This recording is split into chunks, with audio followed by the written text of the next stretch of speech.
Uh-oh. It'll probably be a little bit late. Yeah, I'll let you know as soon as it's up on the website.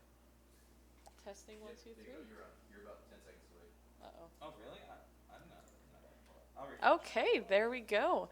Welcome everyone to our first Tyto Online live stream. I'm about to launch the game and get it started here. So I am Lindsay Trofe, for those that don't know. To our first Tyto Online live stream. I'm about to launch the game and get it started here. I need to turn off my own sound because I can hear myself and that's really terrible. There we go. Okay, and then Ryan is going to be managing the chat over there and letting me know if I missed anything that needs to be responded to. And Victor, one of our game designers, is also here. So we'll all be answering any questions that people have as we go. Oh, you can hear me hearing myself too. That should be fixed by now. Let me know if it's not and we'll fix that.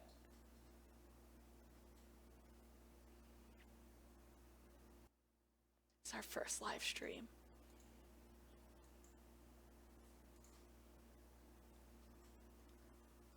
Is that fixed? Yeah, it looks good. It's all good. Okay, and thanks, Josh.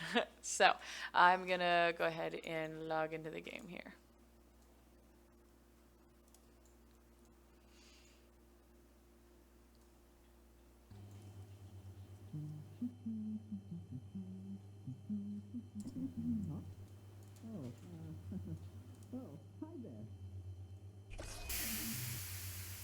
Time to wakey, Snowflakey. Don't try to move just yet. You gotta take it slow after 4 years of cryosleep, you know? You're the last person we have to process, so thanks for being patient. Not that you could have complained since we only started defrosting you an hour ago.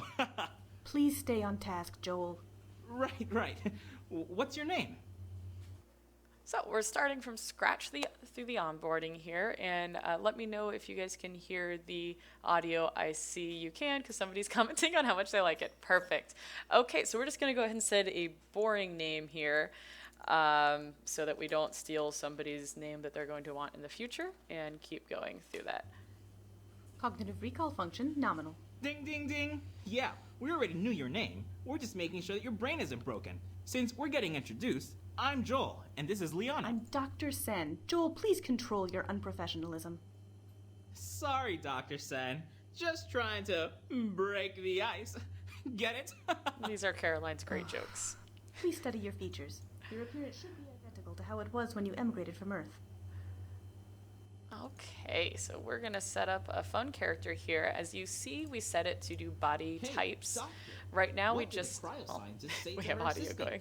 I couldn't hazard a guess. She said, hey, could I get a little assistance here? Oh, so good. So we have banter lines. We'll have to talk around here. So we did body types here to, and we'll keep adding to that. Right now we just have the two, so that there's a lot more open options as we continue on as well. I'm going to go full screen here. Oh, no, I actually want to do hair. Okay, I think an immerse blue is appropriate for today all the way along. I won't spend forever doing hair and character customization for you guys, but you can have a lot more fun doing that when you set up your own accounts. All right, time to get moving.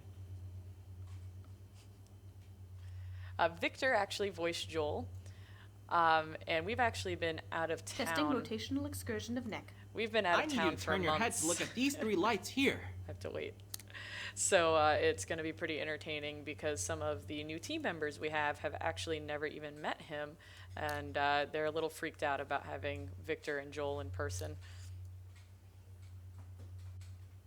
Looks like somebody's turning heads over here, huh? Okay, that was pretty bad. Even by your standards. Wait, what's that on the ceiling? Ha! Made you look! Joel, stop being asinine. You're a medical professional, not a kindergartner. I think. Asinine. For the final diagnostic, please walk towards the platform here. One of the kids, when we were doing some testing with this, was mad at Joel, and I asked why, and he said he made fun of me, and he made me look. So we were pretty amused with that. Easy peasy. All right, here's the tricky part. I need you to jump onto that platform over there. If you can do that, you'll be good to go. Okay, let's not embarrass myself doing this. Cool. Now come back Yay. over here. Passenger is cleared for release. Nice. Well, you've got a clean bill of health, so if you screw up at Tyto and cause an animal extinction or something, you can't blame us. Joel. I'm only kidding. Sort of. Also, one last thing before you head out there to begin your new life and all that jazz. Your eye minder. The eye minder is a contact lens with an interface that projects itself onto your vision. Basically, it's a thing you stick in your eye that makes your life easier. Watch. Pretty Ooh. nifty, huh? Everybody Yeah. here wears one. They don't make a cat eye version, unfortunately, but I've been lobbying pretty hard for it. Fingers crossed. Anyway, that's it. You're free. You don't have to go home, but you can't stay here. Actually, you don't have a home yet, do you? You should go get that sorted out. Every Tyto student receives their own apartment. Simply register yourself as a citizen of Espeth, and you'll be able to access your quarters. I think that about covers it. Dr. Sen and I have to stay here and clean up all this processing equipment, so I guess we'll see you around. Welcome to Espeth. Woohoo! So before we leave, I do want to show you guys that she is working very hard while she plays a game that some of you may recognize over here.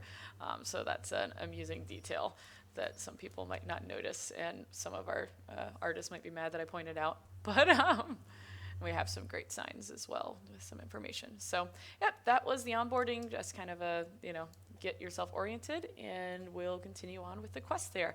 And now I won't have to be waiting for quite as much dialogue and can talk and answer questions as we go a little bit better. And we zoned out to a nighttime scene. Awesome. So we're gonna head on down. The music might be a little loud for talking over as well, so we're gonna go ahead and do some options here and turn that down a bit. Apparently our lead programmer has never noticed some of these things while playtesting, I'm guessing, Tyto Ecology. Okay, so is the mix on the game music okay, or do you guys want me to turn it down or up?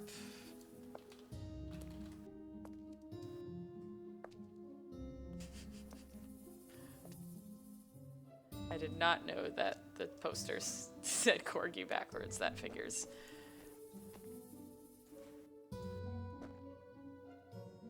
Cool, so we are going to head up to the transit hub. We wanted during the onboarding process here to make sure that people learned how to get between some of the districts. So we have you just run through the park so that we can teach you that process here. And you see it's evening at the moment, which looks awesome with all of our bioluminescent plants there. So we're going to go ahead and head up. We can return at a later time to do some quests if we'd like. That will be open up, but we didn't want people to get distracted on their way to getting their apartment and kind of doing what we wanted them to be able to accomplish in the first session. So we'll just go straight there for right now. And we did pass a sign, I'll have to point some out later for our Kickstarter backers, that has some of the different signs and everything going on. On our way up though, this is what we have for our Founders Monument, and if you click on it, you can actually see a list of a lot of our Kickstarter backers that supported us in there as well. So, okay, we will listen to our instructions and head up into the student district to go get our apartment and get registered there. So, Estes Park, and this is what's in there, but we are going to continue on. So, travel to student district by right-clicking on the transit door. And these are all of our options, and we will check out many more later. So we're going to go ahead and transfer on over. We're going to go ahead and minimize our chat here so it doesn't get too distracting as we run around and do all this. So I am glancing over, hi Nestor, at the live chat though. So if anyone has any questions or needs to let me know anything, I'll see it there. So this is the student district. I just ran by because I'm very used to it. I need to remember to slow down here so people can enjoy. You can see the Academy spire up top there and some of that setup. And then on the right here, one of our favorite places, which is the Nandri tree. And this is a tradition we have set up in Espeth where people go and put things they're thankful for. And so a lot of the items on it represent different things people have been thankful for. And we're working on getting our quest re-implemented for this so that you can actually go log as a weekly quest, something you're thankful for. And this is actually based on research that shows that if people log something they're grateful for once a week, they become more optimistic and happier. So we thought it would be great to be able to pull from some of that and actually embed it right in the game. So all these cards will represent the different items people are posting on there.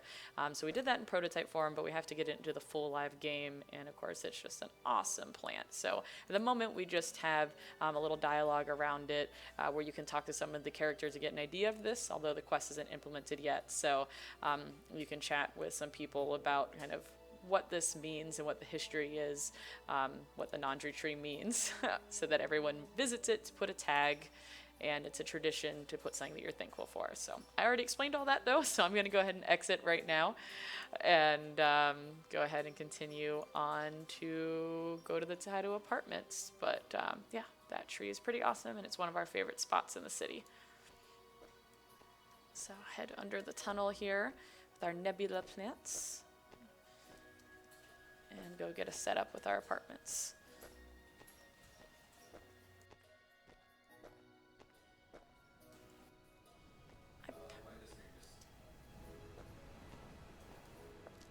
And I see somebody by the counter trying to get my attention, so Hello I'll there. go ahead and have Welcome her. to Espith. Are you an evacuee? Then welcome to Espith, and my deepest condolences about your planet and everything. Moving on, I'm the evacuee liaison for Espith, so I'll be registering you as an official Espethian citizen. I can't Great. wait. Then, by the power vested in me by the Intergalactic Council, I hereby proclaim you as citizen of Espith. That's Yep. it. You are now subject to all the rights and privileges of a naturalized citizen of Espith, in addition to being subject to the laws and regulations thereof. Congratulations. Okay, well, I'm a little concerned. Is there a pamphlet or Nope. something? Also, there's one more thing. As a newly minted Espethian and a Tyto student, you're entitled to your very own dormitory and, drumroll please, a free bed. Wow, that Head is on down to great. Erica's shop in the Commons. She'll give you your free bed. Once again, welcome to Espith. I hope you enjoy your new home here. Teacher asks, how many animals did you manage to get in the game? Thank you. Okay, so we have a question about how many animals are in the game. Hi, Butterfly. She's one of our Steam users over here. So we have the Geppettos, the Dracons, which were a Kickstarter backer thing, and I probably just said it wrong because I always say it wrong. The Panganogs. We do have a Ketrix hiding around somewhere that one player at least has spotted so far. I can come over here and show you guys these, and DJ who asked about this is actually the person who animated them. So we have 3 color varieties, and these guys are just hanging out over here as well.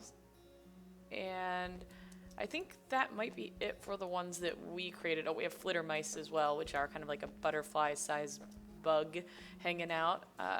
Here's a Geppetto, which look really awesome. Kind of a peacocky-like creature running around. And then, of course, we have all the animals from Tyto Ecology in here. So we have like 100 Earth species across animals and plants and everything in the other biodomes as well. So I'll show you if I come across any more creatures as we walk so you can take a look at them. But right now we are going to talk to Erica in the Tyto Commons and get our new free furniture. So you will see there is a lot of quests starting to pop up over here, and some people get a little confused. So on the mini map on the bottom right, you see we do have some icons for complete quests and where you should go for quests versus new quests, or you can pull up the full map and check it out as well. So definitely still working on some polish to make this easier for everyone to immediately understand, but I figured I'd point that out. So the first location is talking to Erica right here. So we're going to go and do that, and it'll open up some new dialogue with her. But I think that might be our free bed. Okay, I know, but you know. Are you here to pick up your bed? Yes, I am. Just so you know, this is a standard issue bed that everybody gets. If you want some nice furniture, you should visit my cousin. She's got some beautiful pieces. Can I have one of those? No. This bed may be free, but don't expect handouts from anyone else. Not unless you're able to pay for your stuff. How do I earn Well, if cash? you're a Tyto student, Tyto will pay you for doing research or helping out in the biodomes. Some people will ask you for favors, and they might give you something in return. Just be friendly and try to make yourself useful, and you'll have a fantabulous flat in no time. Okay, sounds good. So we definitely wanted to give people an idea of what it would take to go ahead and start earning more furniture and clothing and stuff. So obviously the answer is go do quests and go do useful things, and you'll get there. Someone asked about enlarging the map to see things easier. That's the full map. She might have said that before. I said that. Or we do have a zoom here as well, where you can zoom in or zoom out on the map, depending on what your preference is. Zooming out definitely helps you find new locations a little easier, but zooming in, if you're trying to like find a quest item or something, is also a little bit simpler to do. Too. So, okay, I'm gonna head over, and before we head to our flat, I'm actually gonna do a couple more quests so we can buy a couple things before we set up our apartment. So we're gonna start right here with Eleanor, which a streamer, I believe Josh yesterday, called a trash can and refused to talk to, and we were deeply offended. So now I'm going to force everyone to watch her delightful dialogue and voice acting. Hello, dear child. I am Eleanor. Do you have any garbage for me? Why would I have garbage for you? Because processing garbage is my life, my world, my passion. Also my programming. I literally can't do anything else and I love it. Okay, what do you do with the garbage? Well, I clean some of it so that it can be reused, and some of it gets processed into new materials like plant fertilizer and paper products. But guess what I do with the rest of it? Oh, we have options here. Let's go ahead and say store it. And yes, we are going to get her smaller in the chat dialogue there. Store garbage? Like in a landfill? No. What planet are you from? I use the rest of the trash to create art. Beautiful, upcycled art, as good for the environment as it is for the soul. Would you like to help keep Hespeth beautiful today? One kid, when playing this quest, that really amused us, because when it said, "What planet are you from?" the kid laughed and said, "Earth!" So we definitely were excited that they were getting some of the jokes and references in here with our, alien planet in the future with a destroyed Earth that we left, and kind of understanding why we were making some of these jokes. They were definitely landing correctly, so we were happy about that. So we will continue on. Sure, what do I do? Use your iMinder to call a tidy bot whenever you find garbage lying around. There are 2 tidy bots in this district, but each one will only collect a specific type of trash. So tidy bots are picky about trash. MLE will only collect recyclable trash. M42V1 and will only collect compostable trash. If you call a bot to the wrong type of trash, they won't pick it up. Okay, and for short, we call them Emily and Marvin, but so we're going to find out about Plastic, recycling here. metal, and paper are all recyclable. That means that they can be reused or made into new items. MLE collects recyclable trash. And what about compost? Okay, so we're just going to keep going, and I'm going to get my favorite sweatshirt in the game, and I'm ready. So we are off. Now, when you go do a quest, you see that there's going to be some sparkles out in the game world showing you where the quest objects are. We also have them on the map, and that's one reason I like to keep it zoomed all the way in, so it's a little bit easier for me to find exactly where these items are. So this one is use the scanner. We've had a few players confused about when to just pick something up versus scan it, but in this case, the robots are the one doing it, so the scanner is a way that we pull up information if we need to learn more about something or interact with the world, like to give information to someone. So when I scan it, you'll see it goes ahead and gives us some information. So this piece of trash here is detritus, and it explains, what it is, poop, which is still blocked by our chat filter, and about a third of our quests, I think, involve poop in some way, so that's something that we need to fix soon. But it gives you a little basic information so that we know if it's compost or recyclable, we can collect and choose the right option. So I'm going to go ahead and go with compost, since I happen to know the right answers here.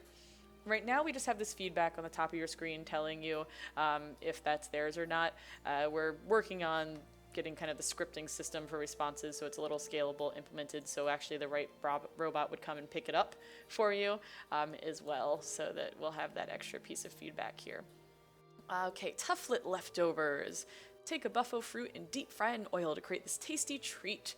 Okay, so it's food. One of the things that was really funny about this here is that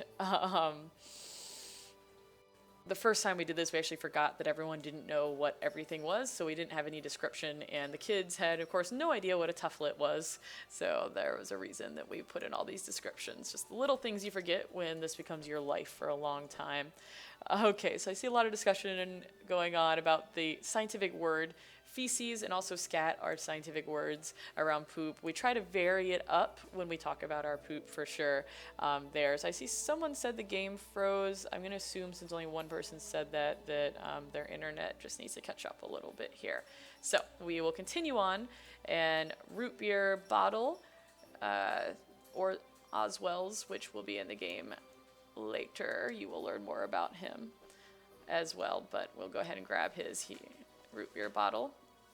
And some more food here.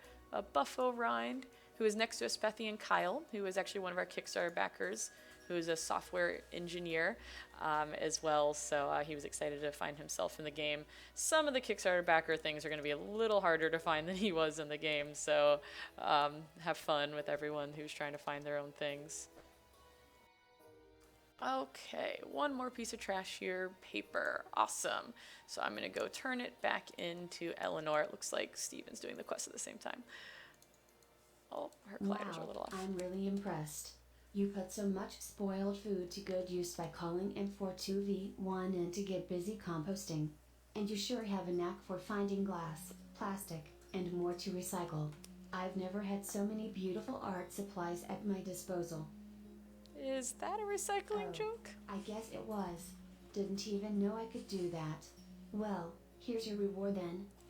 So, and then you get a quest completion screen that shows you your last rewards, our money that we got, and our shirt. So we'll go ahead and accept that. Awesome. So in order to go ahead and put on something, first it goes in your inventory. So everything that we have is in our inventory with some explanations of what it is there, and then you can right click to learn it. And so this will add it to either your character wardrobe or your furniture inventory, and that will bind it to the character. So if you want to, once we get trading implemented, trade it or sell it back to a vendor if you made a mistake or something, you need to do that before learning it. But I'm going to go ahead and right click on this to learn it to my character, and then open my character status screen, which is a little darker because it's night right now, but we have a model viewer here so you can see your character, and go ahead and switch out to my awesome hooded shirt, which yes is one of my favorite things in the game there. So that is in. Cool deal. So let's go do another quest before we buy some things and head over. So we are going to go do a detective style quest and help out a character here as well. So let's talk to Yosef, and I'm going to be a little quiet again because there's some great voice acting here that really amuses us. It happened again! Okay, what happened? My timpitas, they're ruined! I planted a beautiful patch of timpita flowers right there yesterday, and now they're nearly all gone! I'll just let you guys know timpita is obviously some flowers that we have around here, so they can't have just disappeared. I'm at a loss. This is the third time I planted timpitas here and then found them all missing the next morning. I guess I'll just give up. Some people aren't meant to be happy, I suppose. Well, it's tempting to say this too shall pass, but that's going to exit me from the dialogue, so I guess I will offer to help. Well, if you insist. Have a look around my garden.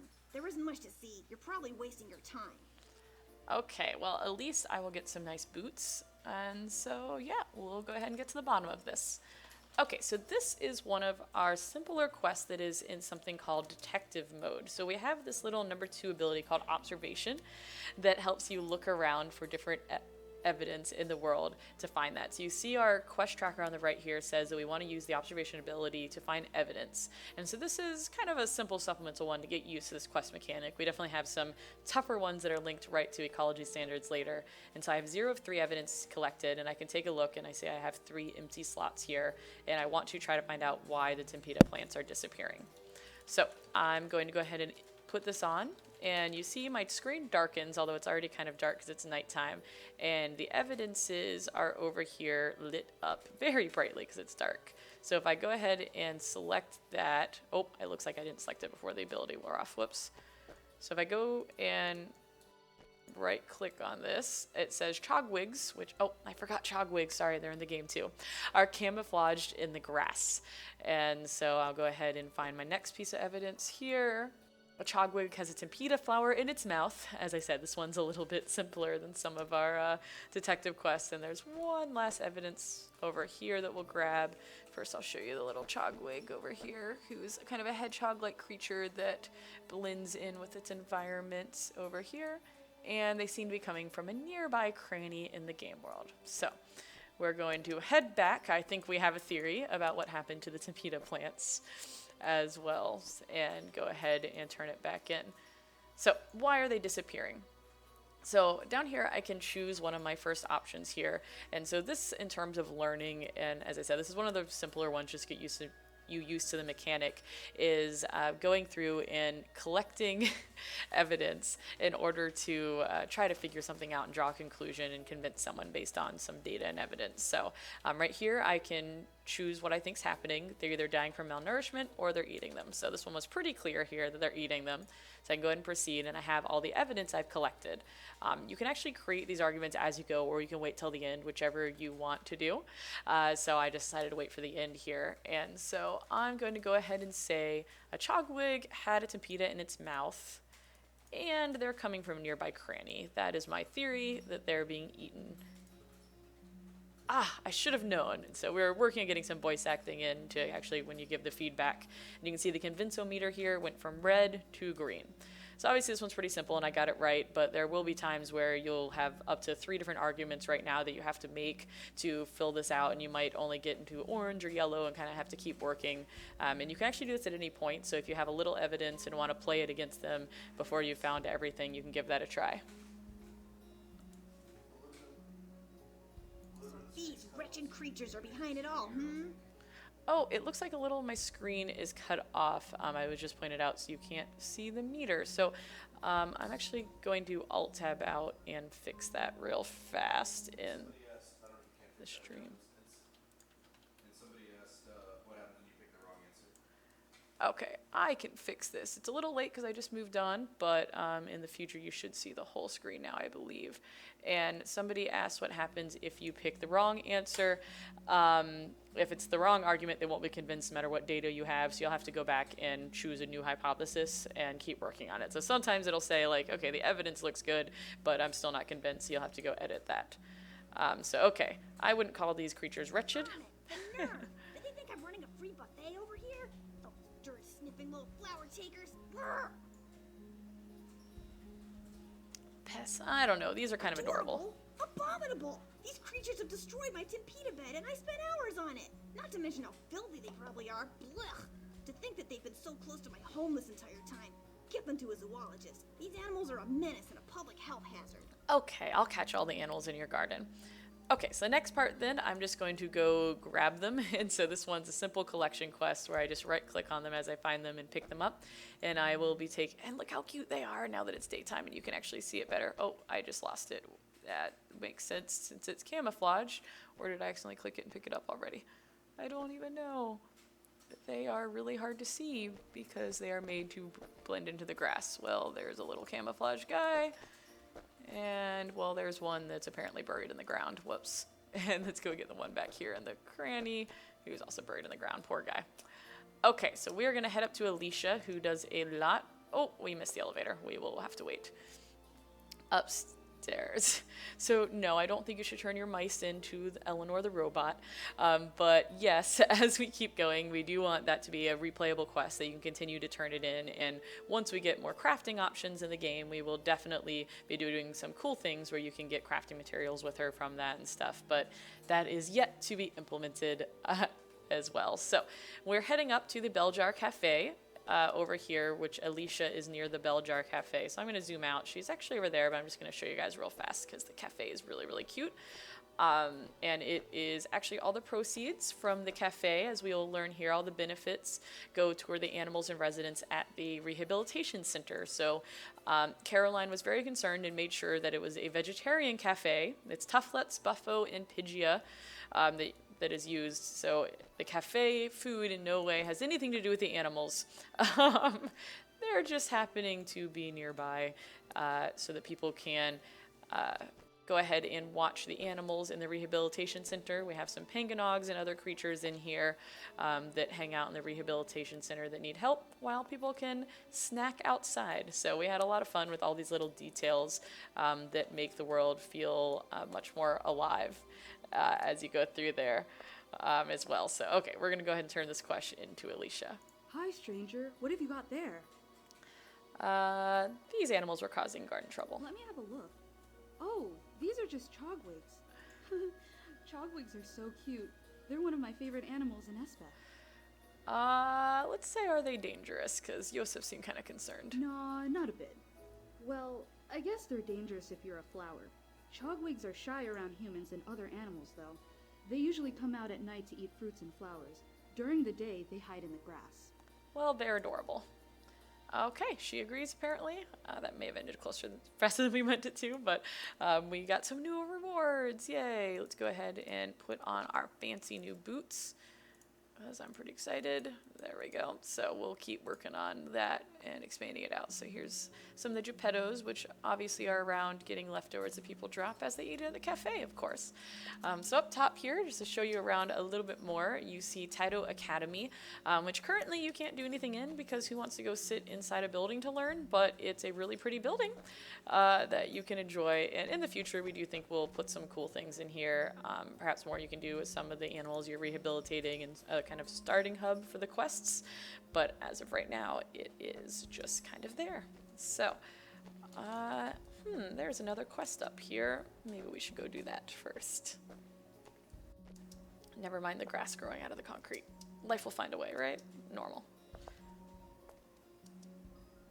There's our quest giver. Let's get this started. They're everywhere! Everywhere! Whatever they are, they sound bad. It's you. You! Perhaps my luck has turned at last. I don't like the sound of that. Not to worry. I've just got pineapples on the brain. They're scattered all about, and pineapples are not from Ovo, so I'm starting to wonder if this planet's ecosystem can handle this many. I eat pineapples like it's my job. Oh, certainly they're lovely to eat and look at, but I fear pineapples may be an invasive species. Oh, looks like you guys might not be able to see all my text options each. Oh, no, you're just behind me. Just kidding. Okay, an invasive what? You know, an intrusion, bad news. To be an invasive species, a plant must originally be from another place and cause harm to its new environment. Plenty of earth plants thrive here on Ovo, but I'm unsure if pineapples are doing more harm than good.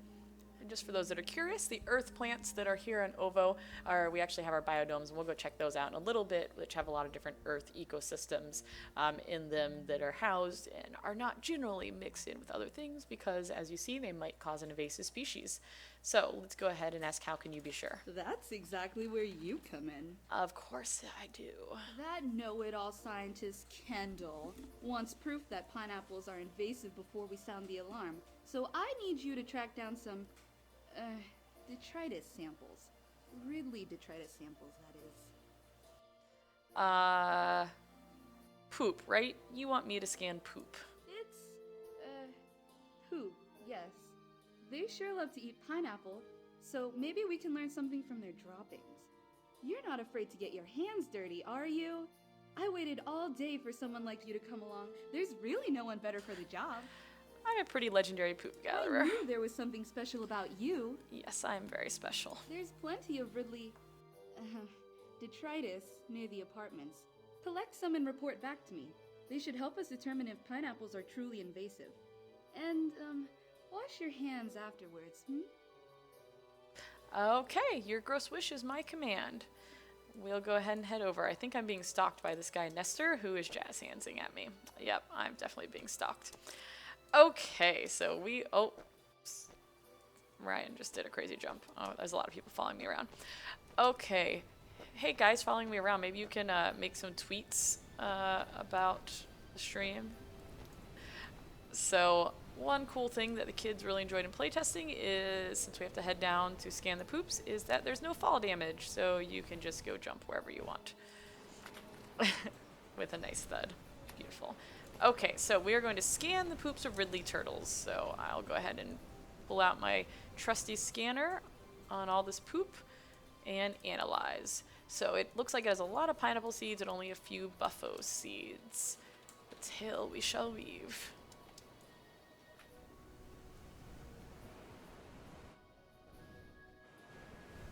Extra large detritus, okay. More extra large detritus. And it looks like everything has a lot of pineapple seeds and only a few buffo seeds. Okay, so we have scanned our 5 poops. I'm probably going to miss this elevator. Oh, there. No. That did not happen. So we're going to return to Electra for the next part. So yes, according to one of our developers, we need a poop gatherer of the insert name celestial cycle here plaque at the academy somewhere. Yeah, there's a lot of poop in ecology. It's just science. Okay. It's you! Again! So you survived the Ridley detritus collection. You're much braver than I realized. Let's take a look. Seriously? Gross. It's not gross. It's science. Now that's strange. I see many more pineapple seeds in these detritus samples than bufo fruit seeds. And bufo fruit is usually all the Ridley turtles eat. Okay. I'd get bored of eating one thing too. Think big picture. Poop fertilizes bufo fruit seeds, continuing the cycle of life as usual. But I mostly see pineapple seeds here. Pineapples probably are disrupting that cycle, and are, in fact, an invasive species. Take that, Kendall. Probably it seems a little too early to celebrate. Yes, well, I'm going to take a minute to gloat shamelessly anyway. Eventually, though, you should give Kendall the bad news. Is that it? While you were gone, I dug up this chart from the Tyto Academy data records on bufo plant and pineapple growth patterns. You won't be too shocked by what you see. Take a look, then go tell Kendall so he'll get rid of pineapples once and for all.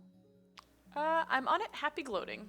Okay, so we are going to head down to Kendall then, who you see this new quest just popped up, and give them a talk about invasive species as people jump out of the elevators. You really wanted to show that off, didn't you, Ryan? Yes. If you jump just as the elevator comes up, you go flying in many directions. I'm just trying to get down, though. We'll just go down normally. There we go. Okay, there is Kendall. Something you need. Very busy. No time for small talk. Yes, look at my poop. How unusual. Examining. Ridley detritus, yes? Many pineapple seeds. So few bufo fruit seeds. Puzzling. Okay, we think pineapples are invasive. Ridiculous. Too tasty, too pretty. But we're just adapting to change. Need more proof of harmful invasiveness before removing pineapples completely. Fine, what kind of proof do you want? Need more data about the Ridleys. Okay. Strange Ridley behavior. Changes to Ridley population. Go to apartment area. Study the Ridleys. Become one with the Ridleys. Bring back your Ridley discoveries. Then we'll consider it further. I'll come back as a turtle. That will show you. Okay, so you see here that, again, I have evidence to collect and analyses. So it looks like I actually already have one analysis, which is pineapples are being eaten over buffos, which is what we got in our previous quest. So that's already populated there. And I need to find evidence about trends in the population data and how is the buffo plant affected by the intro of the pineapple plant. And so this is what's required in order to understand if something's an invasive species or not, what's happening to the population, and how that is outcompeting it because it's something invasive that should not be there. So, for example, rabbits, when they got introduced into Australia, just reproduced like crazy and didn't really have the normal natural predation limits as effectively as the animals that are already there, and took over completely. And so it's kind of similar that we're trying to show and explain that. So we see a pineapple here, so this is likely an evidence. So there we go. Let's go ahead and collect some evidence here. Pineapples have a tough skin. Okay, this may or may not be relevant.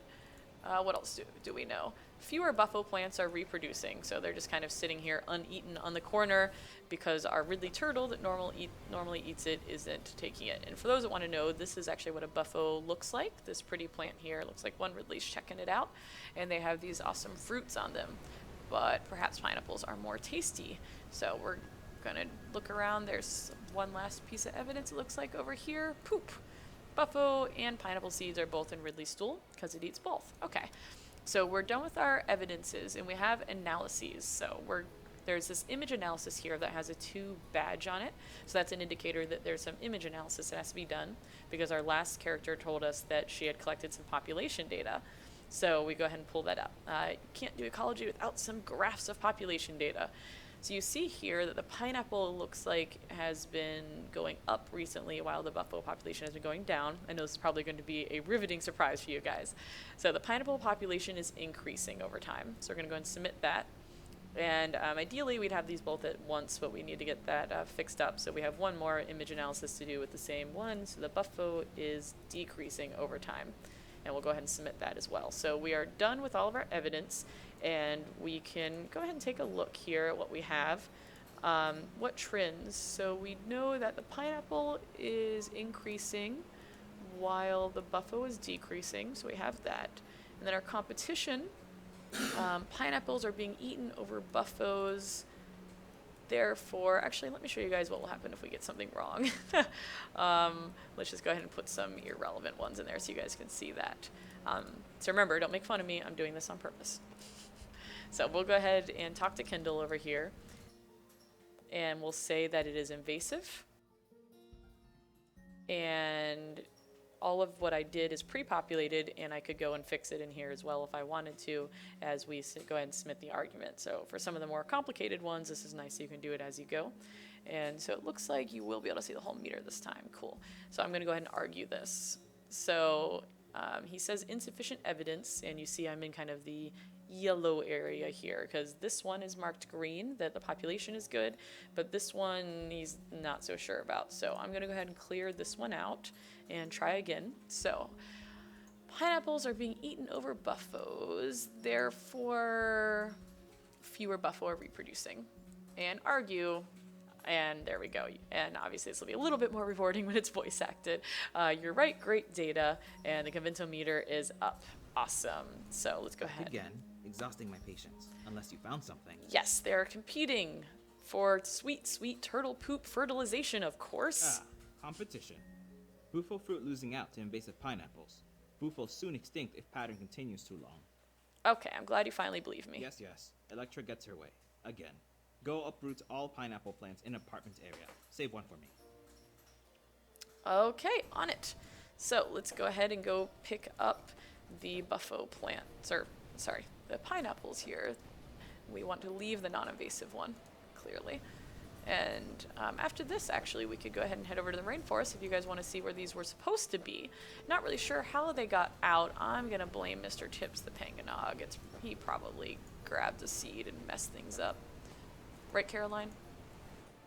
Curious, not prudent.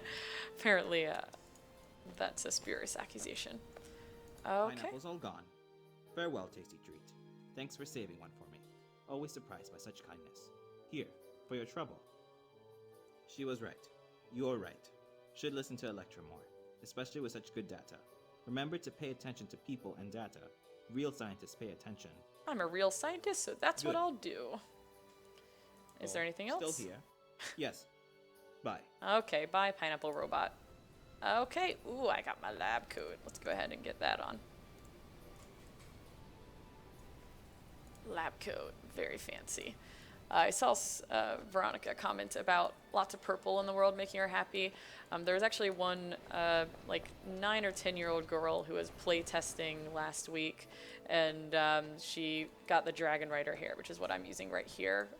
Reference will be unnamed there, but she put that on, and she said, "Oh, that's not me." And I was like, "Oh, okay, I'm sorry." She goes, "No, but that is me," in bright purple. She was really happy.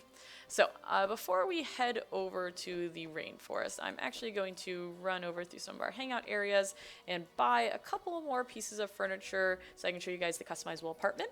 And then we will head over to the rainforest and start showing you some of what our Earth ecosystems look like instead. So we'll pop right over here to the furniture vendor. And we have a few different sets. You see we have minimalist and the simple ones here. We only have 400 currency, so what are we going to get?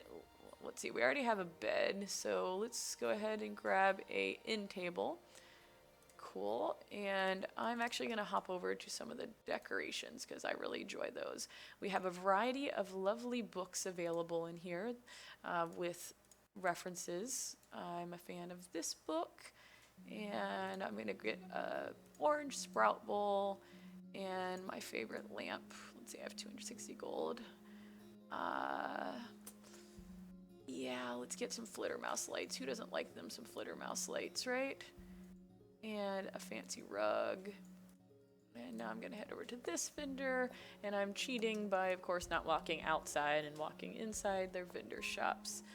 You can see a panganog hanging out. This furniture vendor apparently doesn't want to show any of her wares. She just wants to show lots of beautiful cans of panganog chow. I'm trying to jump up there and get closer so you guys can see, and I'm failing to do so. Oh, it's because I'm hitting the panganog. Whoops. Here we go. I'll show you guys these beautiful, beautiful cans of panganog chow. Okay, so let's buy our last things from this vendor. And you are expensive because you have really cool stuff. I really like my Espethian driftwood though, so we're gonna go ahead and buy that, even though now we're almost out of money.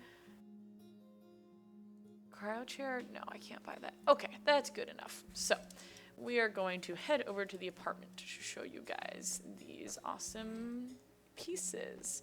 While we're running over, I'm going to go ahead and learn all of these. So again, it has some explanations. So like the cryo bed, we took the cryo chamber, which was your home for so long, and turned it into furniture. So we thought it'd be great to use those cryo chambers to make lots of cool things, like beds, desks, tables, a fridge, of course, a natural extension.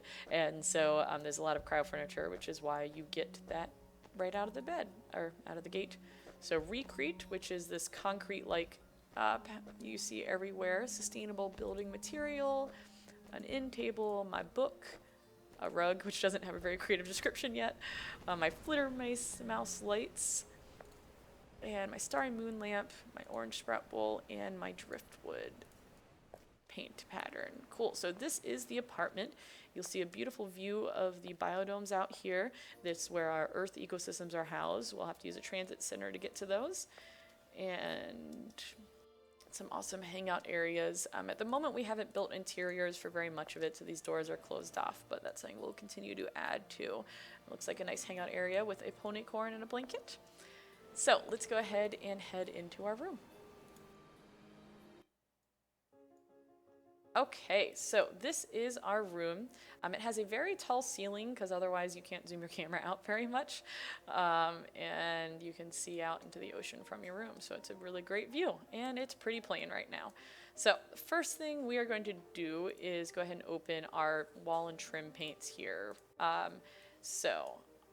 I am going to go ahead and apply some driftwood to my floor because I love the driftwood, as I mentioned, which is just this beautiful hand-painted texture there. So that's an awesome pattern for that, and that will get us started. And now I'll check out my furniture. So we just have a couple pieces of furniture, and we also have categories for clutter and decoration here, which it looks like everything's under clutter that I got. Which actually really does kind of finish off the room and make it look there. So first thing we're going to do is our bed. So when you first click on it, you'll see it gets selected there, and then you can move it around wherever you'd like to start your placement. We'll have more adjustments later. So I'm going to go ahead and put this just kind of here. So after that point, it opens up all these tweaking options that I can do, and so this is so that you can get it exactly how you want it. So we have up and down. And we do let you go through the floor, so you can change the height if you want, but we're going to kind of keep it pretty normal. And you can also move it around this way to get it very specific in terms of placement. And then rotation. So we're going to work on getting these a little more clear. Depending on how you're standing, it can feel a little different too, but these are kind of your basic 3D controls so that you can do whatever you'd like with your piece of furniture. So we're going to go ahead and just make it pretty simple here. Not like that.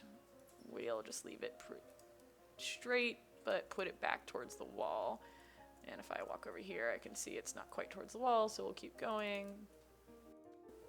Rotate it around a little bit more and get it all the way up against the wall. Okay, so at the end, you can either return it back to defaults or press the green confirm button. And there we go, we have confirmed. So there is our beautiful cryo bed over here, which I think the texture actually got a little messed up. It's supposed to be glass in there, but it's not. So, okay, so let's go ahead and grab our next piece of furniture, which is our bedside table.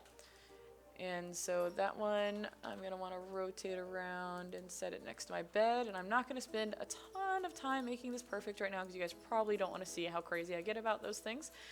But for right now, we'll just place a few things. This rectangle rug is more of a doormat size. So we'll go ahead and place it by the door. Maybe it needs to be a little bit bigger there. Oh, did not want to rotate it that way.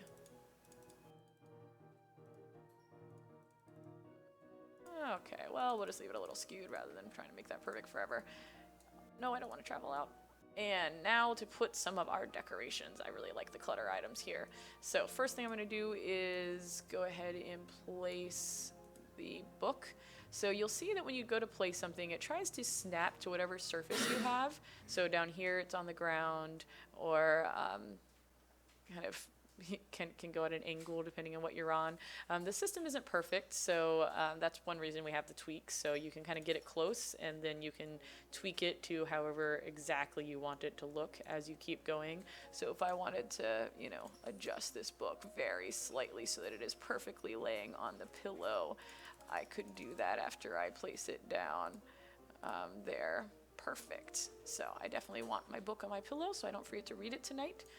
And oh, my base keeps messing up, but that's okay because I can fix the rotation very easily with this tool.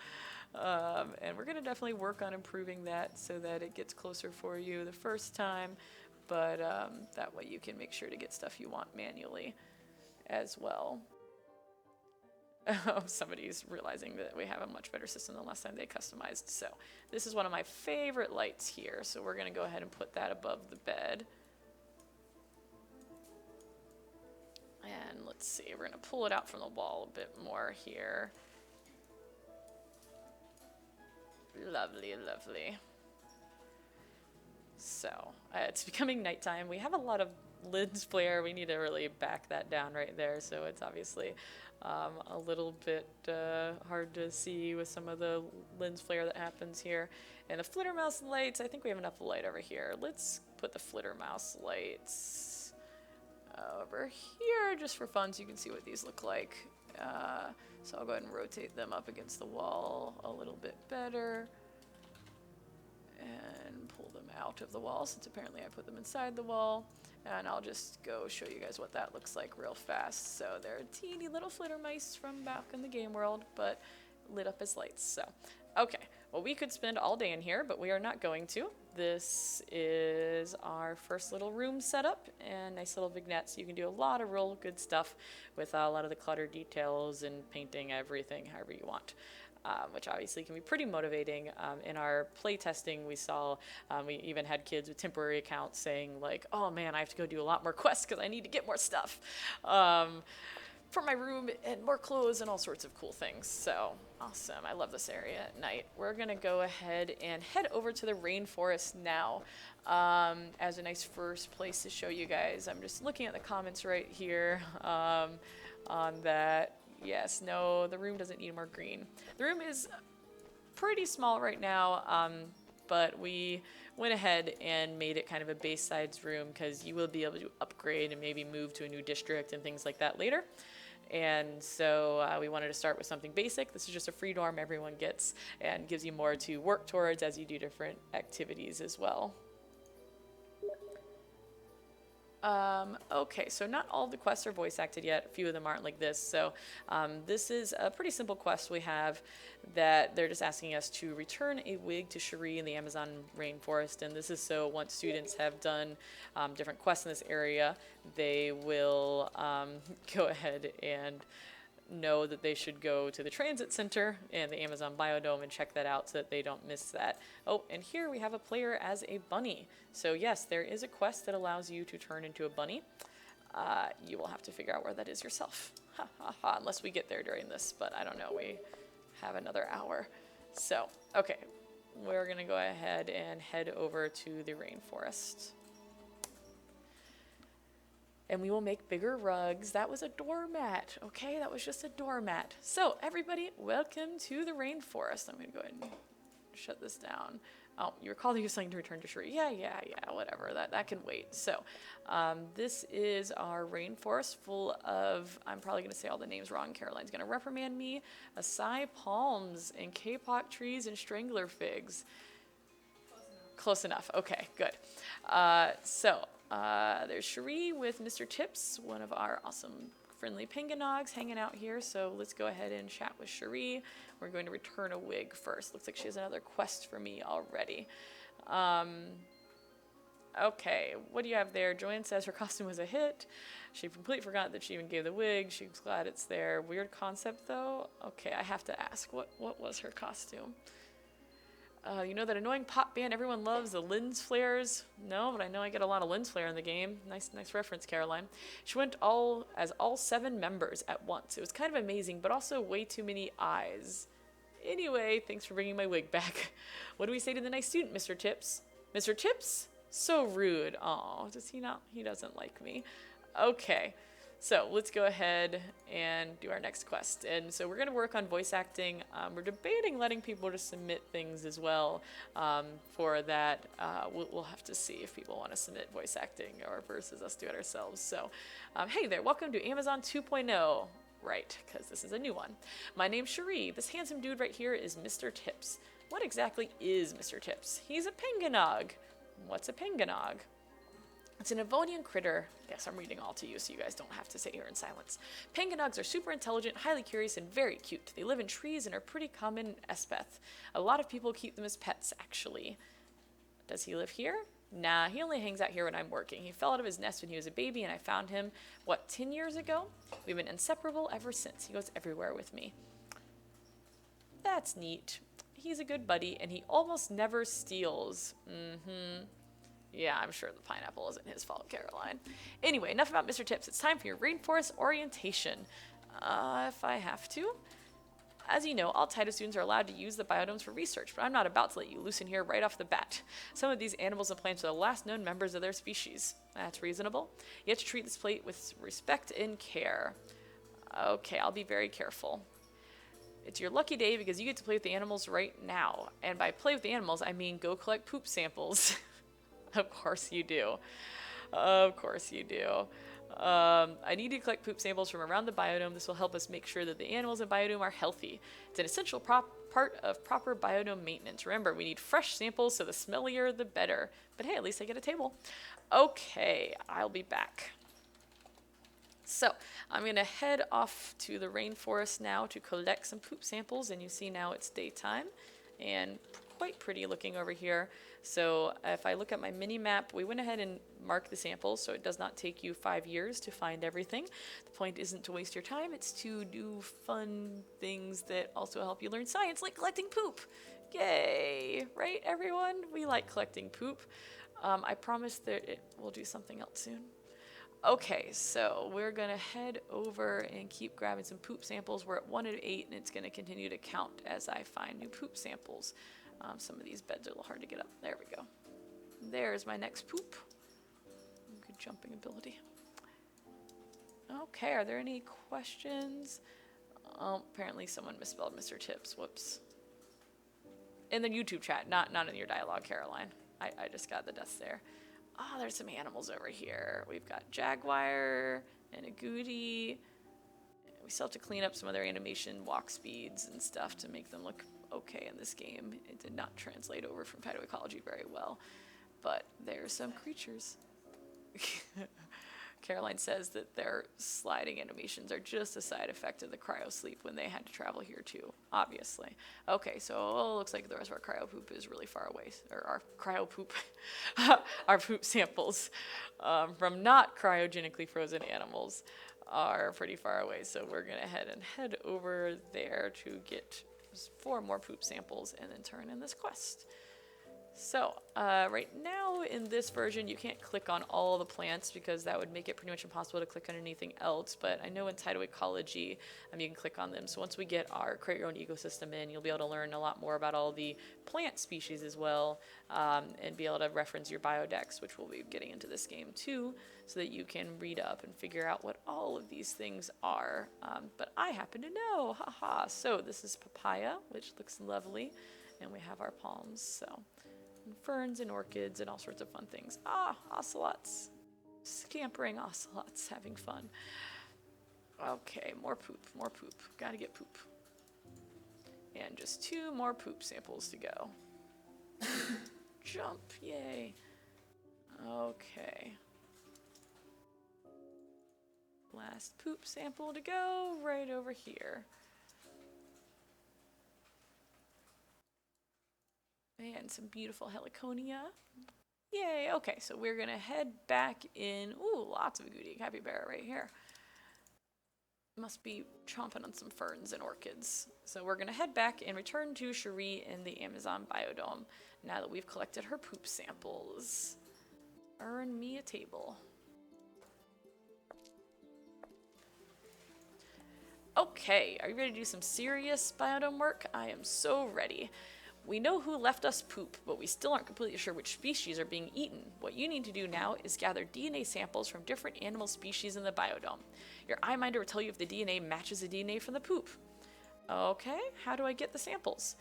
Glad you asked. You get a DNA extractor. Woohoo! All you have to do is point it at the species you want DNA from, and it'll do the rest quickly and painlessly. The animals still really hate it though, so make sure to use your tranquilizer on them first. Okay, sounds good. Okay, so use the tranquilizer to freeze animals. So, for those that haven't seen it yet, our number 3 ability down here is the tranquilizer, and I can place this somewhere and it will throw a cryogenic, very safe, very harmless freeze balloons. This is one of our first animation here for it. We'll keep playing with that, and we can freeze animals before we use our DNA extractor. So I'm going to check my inventory. There's my DNA extractor with temporary DNA extractor text. Very official. So I'm going to go ahead and drag that onto my bar so that it's a little easier for me to use as I go. But now I'm going to check out my analyzer. This is pretty rough looking, we know, but you see that there is jaguar poop, and it has unidentified bone fragment and an unidentified fur. So we want to go try to find samples in order to figure out what that is. We also have some ocelot poop with unidentified fur. Capybara ate the fern, and the agouti also ate fern, so we already know about that. So I need to figure out what a jaguar and what an ocelot ate so that we can figure out what is eating what in the rainforest. So there's nothing on our map right now because it's pretty open here. We just need to go and freeze animals and collect DNA until we find our matches. So we have some creatures over here. Let's go ahead and there we go. And so you see when you freeze them, they actually get frozen in place from their animations, which is pretty funny. And they're already unfrozen. I didn't do it yet. Whoops. There's some bars that show you how long they'll be frozen for. And this is actually based on how close you get. So if you get them on the very edge, they won't be frozen for very long.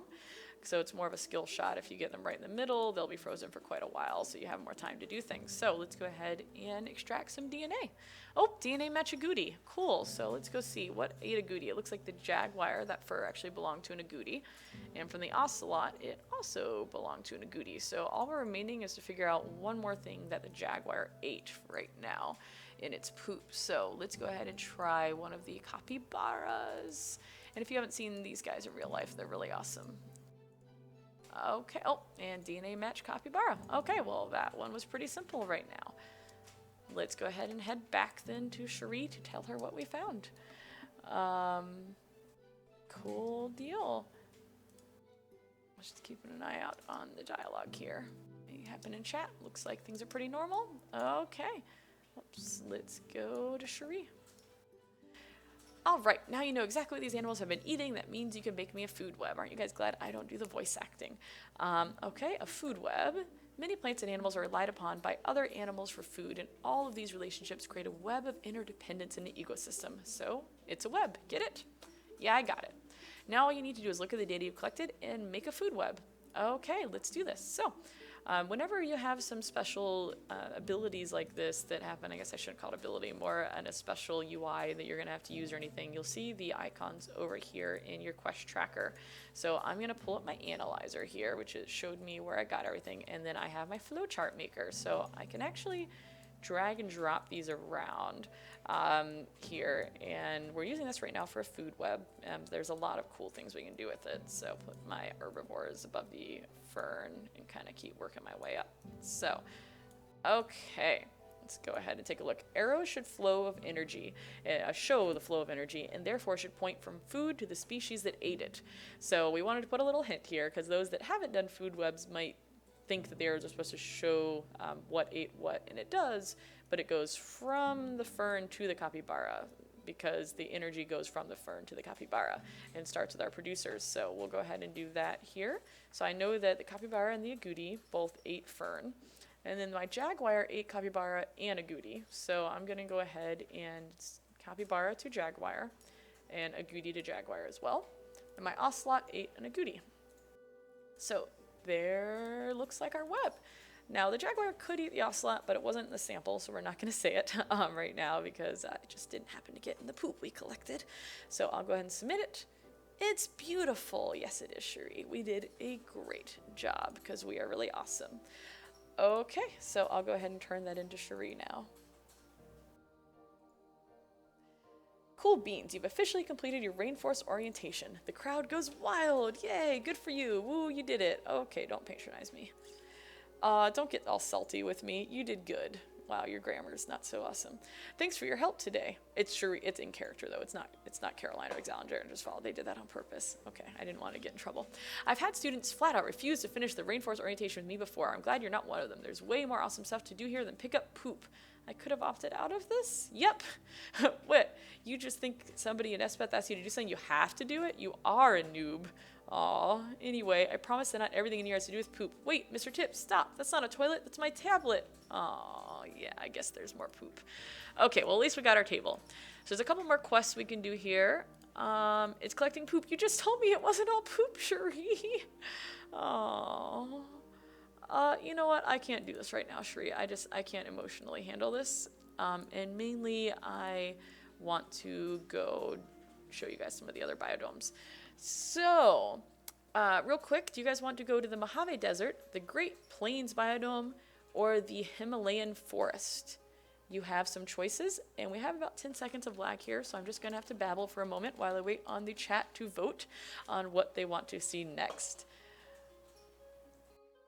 Or Espeth Park. Okay, park could be an option as well. So while we wait, we'll just look around at this table and all the details on it. So tell us where to go next. Mojave Desert, Espeth Park, the Himalayan Forest, or the Great Plains Grassland.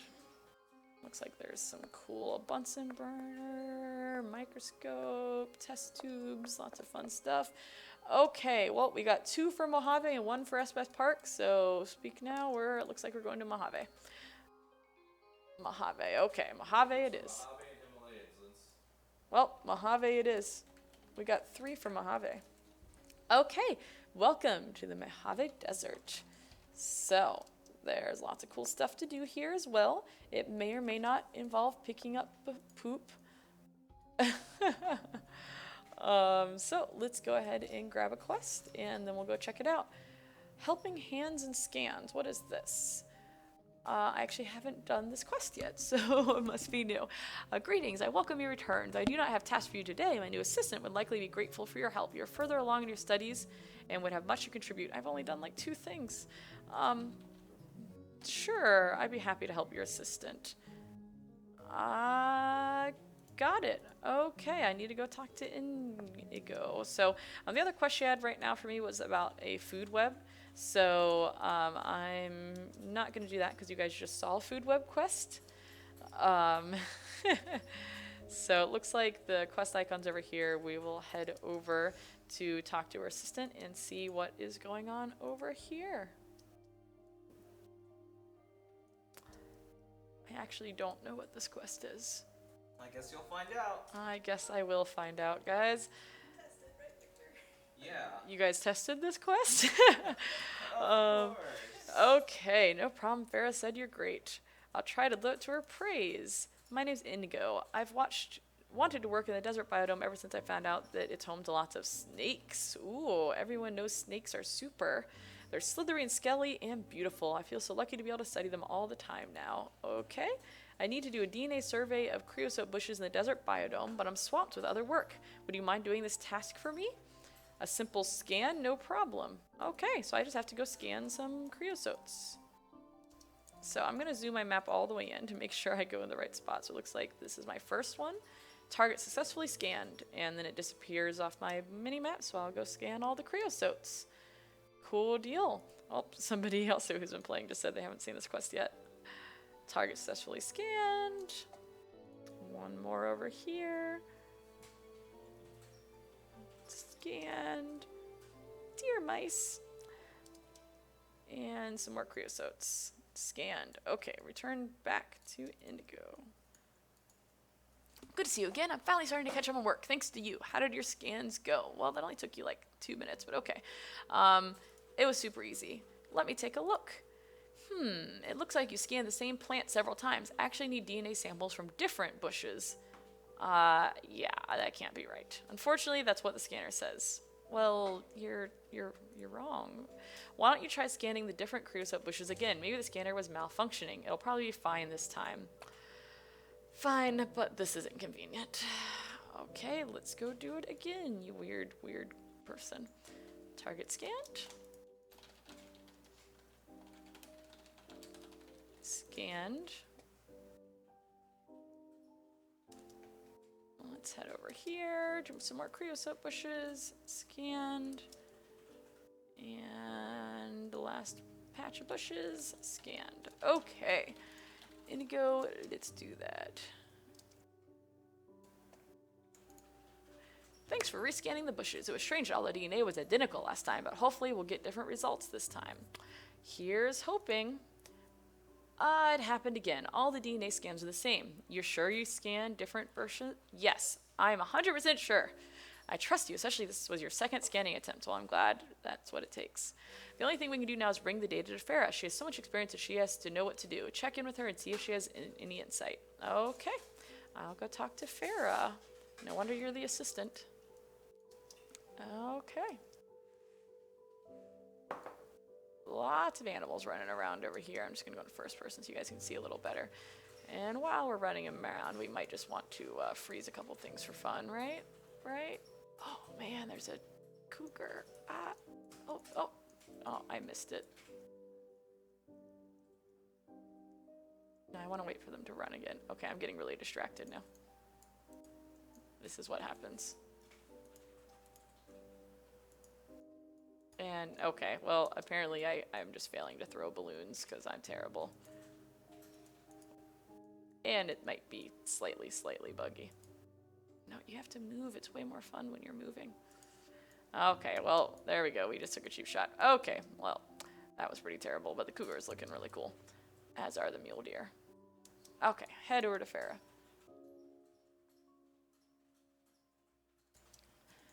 Okay. Let's do the helping hands and scans. I'm glad to see your face again, my honorary assistant. Tell me, how are you enjoying work? Well, we ran into a little bit of a problem. Different bushes have the same DNA? How strange. I must admit that I've seen this before. You must have encountered Clone Simone, the so-called Queen Creosote bush. Okay, what exactly is that? She looks like a collection of plants, but it's actually a single organism that has grown in a ring-like formation in a series of identical plants. That explains it. Please share this information with Indigo so she stops investigating, focus on other tasks. You've helped a great deal. Okay, let's run back over and let Indigo know. And so obviously this is based on real information that creosote bushes can be, I think, thousands of little individual pieces long, and then they all share the same exact DNA. So I know Victor was looking forward to a trolley quest where it really messed with you. It gave it away to me because I had heard them talk about it before once we were doing it, but you know. Okay, you've returned. You're dealing with Clone Simone. Oh, it's an organism made of many plants. They make a ring, but there's only one. It's rare and there's only one organism. It's an organism made of many plants. Okay, they remember reading about it. Okay, I'm glad I wasn't going crazy. And yep, you are very welcome for my help. And hey, at least you paid me. Okay, so rather than doing a bunch of quests in this biodome, I'll probably just go ahead and head on so you guys can see a few different ones as well. Aw, dear. Little deer. Okay, so what is next? I think I saw a couple votes for the Espeth Park and a couple votes for the Himalayas. I'm not sure. Anyone give me some feedback who's been watching the chat? What you think is going to be favored next, Ryan? Himalayas or park next? What do you think? Oh, Himalayas. Himalayas it is. Let's go. Okay, and here are the Himalayas. So the Himalayas is actually a really giant place. So we largely based it around the forest. So we do have a mix of animals across the whole Himalayas. And so this is kind of what our first area looks like. So let's go talk to Supervisor Thales, who is also playing Tyto Ecology, of course, with their ponycorn, and has a lot of our awesome books laying around, such as At Last Hugged. Okay, so what's up? Welcome to the Himalayas. This is just a biodome, though. Everything we hear is an opinion, not a fact. Everything we see is a perspective, not the truth. These may not be the real Himalayas, but introducing them as not the Himalayas wouldn't be correct either, would it? If you look in the mirror, do you see yourself or the mirror? I'm not really a huge fan of philosophy. Fair enough, what can I do for you? I'm looking for work. Do you have anything? I do, in fact. I'm the supervisor here, and I'm in charge of ensuring that everything is running smoothly. As such, it's time for a routine food chain survey. Have you done one in the other biodomes? I've done them before. Happiness depends upon ourselves, well, at least in this case. So you're ready for the food chain? I am. Let's go collect poop. That's a first step for any food chain quest, guys. We have to figure out what animals ate, and that's how you do it. You go collect poop, but at the very least, we have some cute animals to look at while we run around, like the red panda and the pikas, which are adorable. Okay, so let's keep getting poop, and we will see what we see as we go. So we have some pretty vast areas here. Oh, let's grab some small little poop. Wonder if that's pika poop. And keep heading along. Some really beautiful flowers that grow around the riverbeds here. Well, that's a big poop. Lots of poop. Okay, anyone have any questions in chat while we collect poop? I'm happy to answer anything you guys are curious about. Oh yes, and I love the blue, I think they're blue peonies. And we have Himalayan fairy grass and some gojis. Poppies? They're poppies. Okay, they're blue poppies. I messed up. Awesome. So we're gonna head on over and keep picking up poop here. 7. Where's our last poop? Back there. But I see tigers. We can't go in that direction when there's tigers and red pandas over, pangolins over here. Oh, okay, he's going way too fast, but there's our adorable pangolin. And if you don't know what pangolins are and you haven't checked them out in real life, they're actually the most trafficked mammal in the world. Because they're made up all of those scales and they're used for a lot of different things over where they live in the Himalayan regions and around there. Food and collection of scales and kind of traditional medicines and things. But they are now extremely endangered. And what's really adorable but sad is that their defense mechanism is actually rolling up into a ball. And so when the poachers come around to get them, they actually just curl up into a ball and they just go around with big bags and pick up all of the pangolins and toss them in the bag. They're about the easiest possible thing to get because they have about the worst possible defense mechanism when it comes to human beings, but works pretty effectively on tigers and things like that. So pretty rough for them. Apparently, people say we need more detritus. I don't think so. Okay, now that you've got that out of the way, we can move on to something more engaging. You'll need to go to the biodome again and collect DNA samples. I know the drill. Okay, so let's see. We had tiger poop, red panda poop, and pika poop. So really, we just need to figure out what the tiger ate. Well, I remember seeing tigers did I just come from this way or the other way? I don't even remember. Okay, well, I guess we'll just have to walk around. I think I came from this way. Well, it looks like there's tigers. So we're going to go over to the tigers because I imagine the food will be next to the tigers and it will show us what they ate pretty well. So we'll go scan a bunch of animals in there about them. Okay, well, let's scan a pangolin. And you're froze. Nothing happened. Okay, well, apparently you're not a match. Oh, well, there's some musk deer and a tiger, so... Nothing happened. Oh, but look how cool he got. Oh, he already ran away. He was frozen. It was pretty great. Okay, so I'm sure they eat mustier and things as well, but it just must not be in our sample here. So let's keep looking for what we have. I guess that's, I only see things we already scanned over. A snow leopard with a broken animation. Let's just run right all by and pretend that didn't just happen. Nope, didn't see a thing. So running through some awesome bamboo forests. Let's see, what else do we have to scan? There's some snow leopards, and I think those are our moon bears over here, which are, oh, gliding snow leopards, how sad. But I'm pretty sure the tiger didn't eat a full-grown moon bear, so we're just gonna keep walking around here. What is this? Oh, red panda. You look delicious for a tiger, unfortunately. Yep, sorry, circle of life. You're just delicious. What do we have? Pangolin pika. We have not scanned you yet. And there we go. So, return to Supervisor Thale. Looks like we found everything. They ate a red panda and a pika.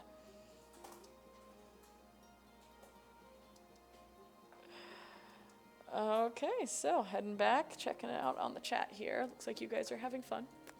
I'm just gonna walk on the river because it's a little easier. So see our beautiful sky with our double moons. A lot of people have asked if that's Earth out there, but we are very, very far from Earth. So that is actually an inhabited moon that some people can go on to. So let's go turn this into Thales. What is it called? Halcyon. Okay, that's Halcyon. So, food webs. Yep, I gotcha. So, let's look at our food web.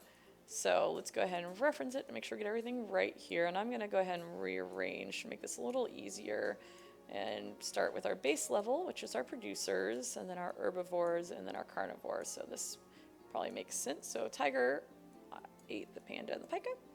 And the red panda ate just the bamboo, it looks like.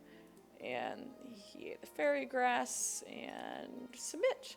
Splendid. So, even though I know these pretty well, every time I don't look, I mess it up. So, okay, that was easy. It's impossible for someone to learn what they think they already know. At any rate, I'm pleased that you've come through. Come back for more tasks whenever you want. Okay.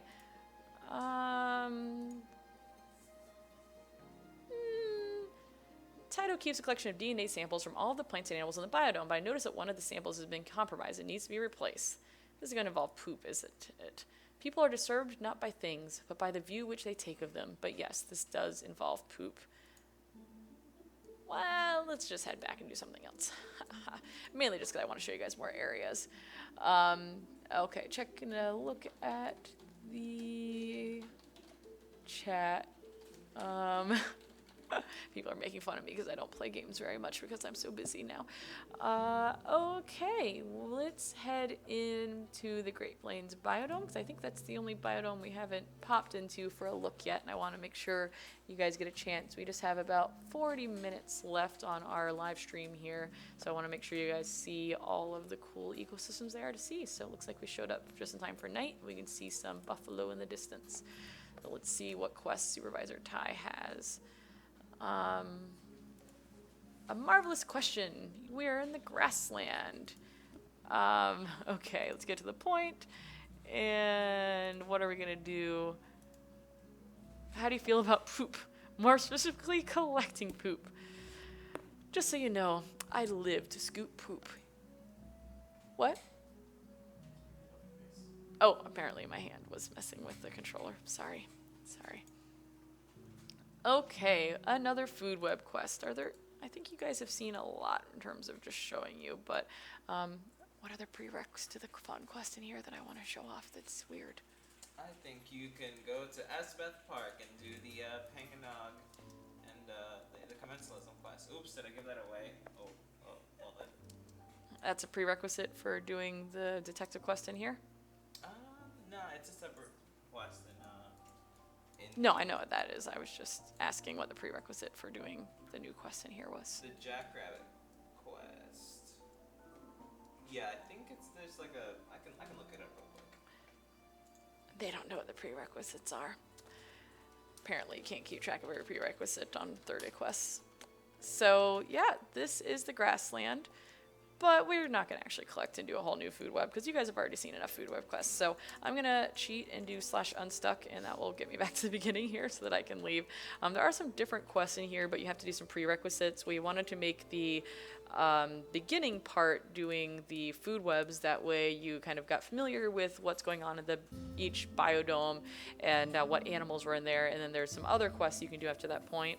But since we're coming up at the end of our time, I figure I'll show you guys some different quests and not just the same, quest here. But there are some really cool other quests in there, including one where you get to turn into a jackrabbit as well. So you guys should definitely go check out the full quests in the biodomes. So I'm actually going to go ahead and abandon that quest.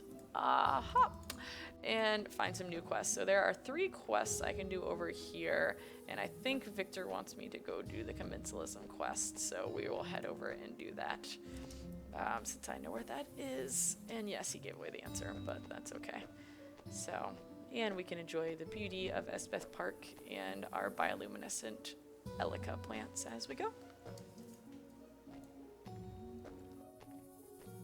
After this, I think I'll head back to the student district because I am not nearly as entertaining as our voice acting. And there's a couple more quests there that I haven't showed you guys that have some really awesome voice acting and dialogue. So I had skipped over those, but I think those will be good to show. So first thing first, I want to show you guys one of our signs. So these street names are all names that our Kickstarter backers actually named, those that got a tier with that included it. So apparently someone is a big fan of Bill Nye the Science Guy because we have Nye Guy Street and Santino Court over here as well. So okay, let's go do this quest. What experiment are you doing?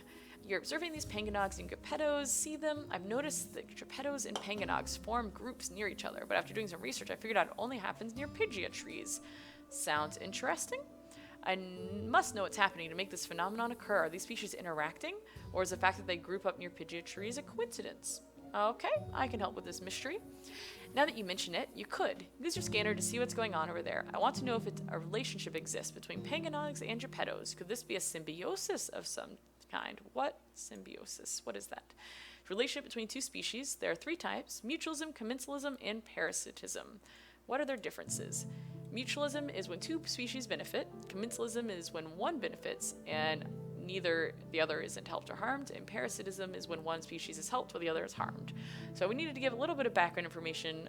Nature's pretty cool. But we tried to do that. Oh, that was apparently an exit. Whoops, let's note that down. That shouldn't have been an exit. So I see, sure, what will I do?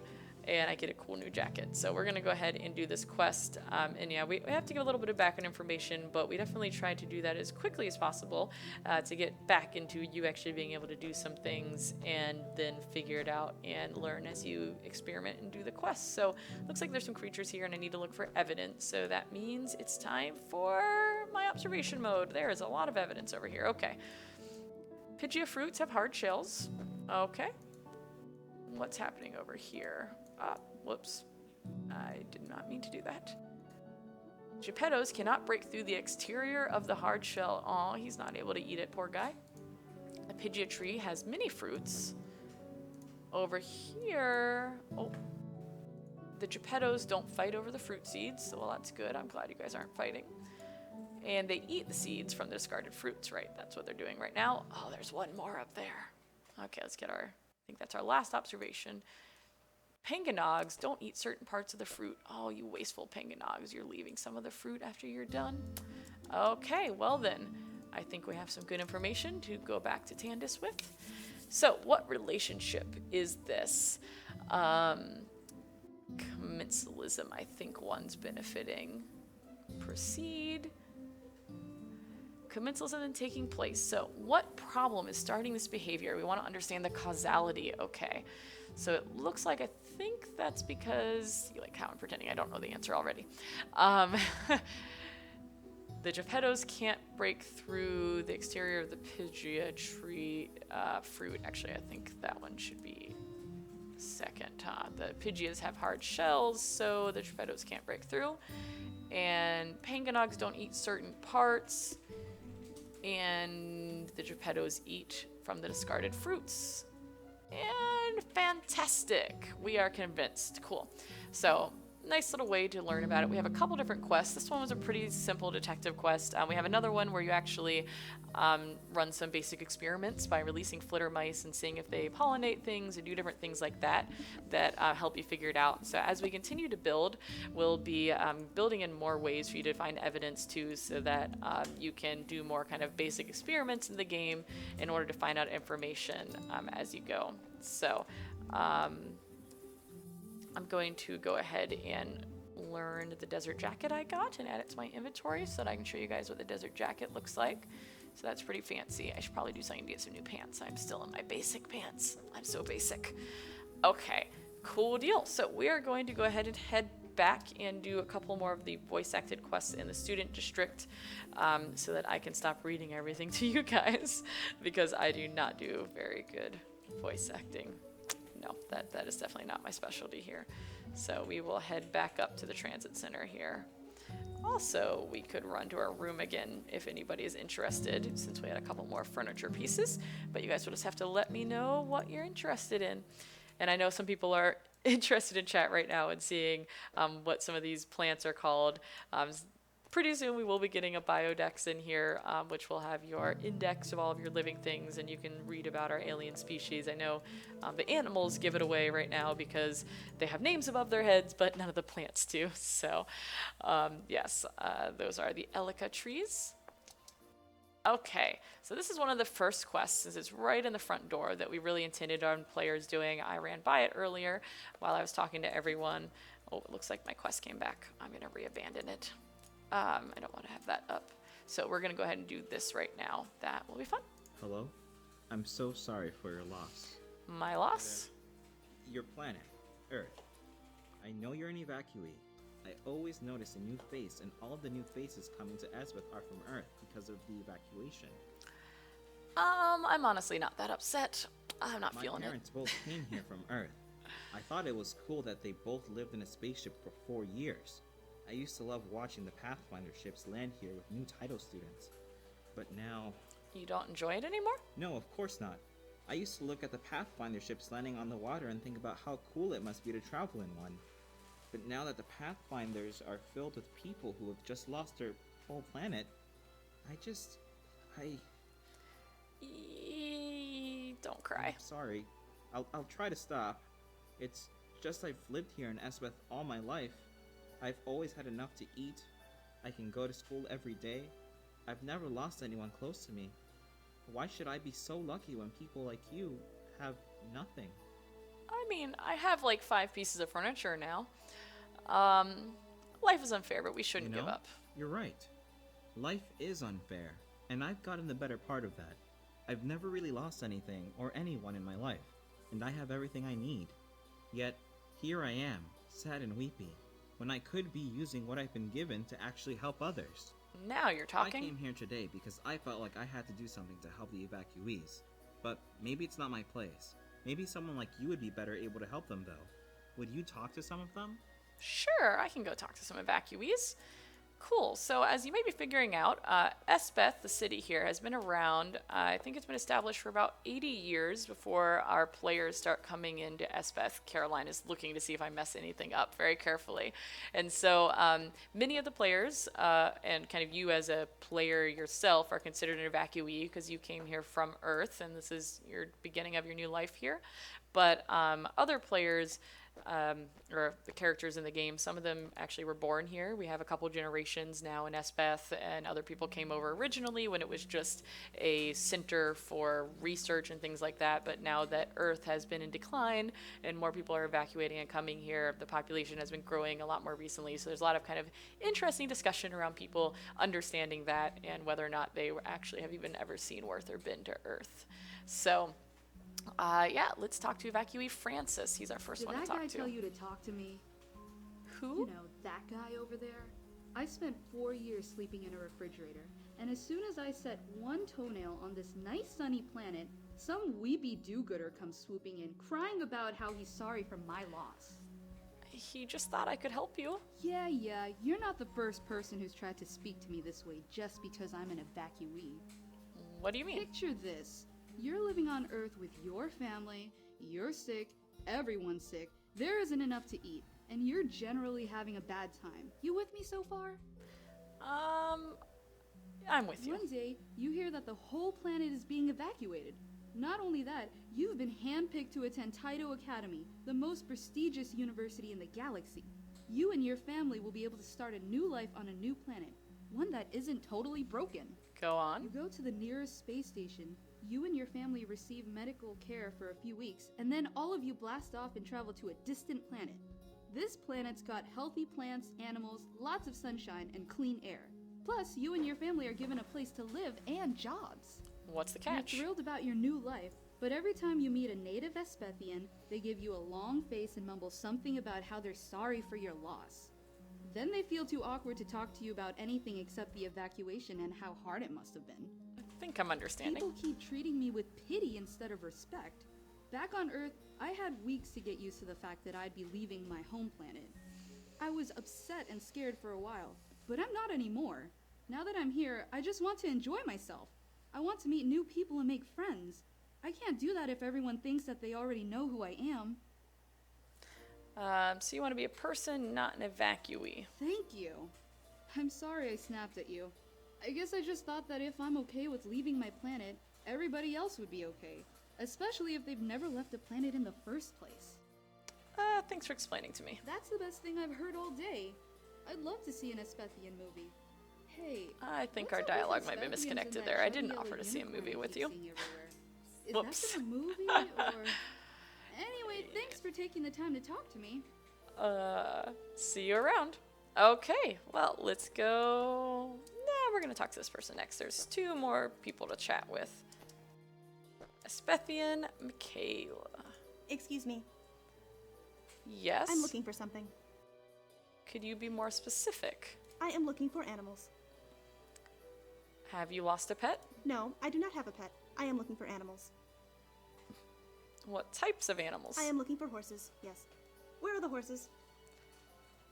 I haven't seen any horses. Horses are my favorite animal. They are large herbivorous mammals with 4 legs and a long tail. On Earth, I lived near a farm. I knew where the horses were.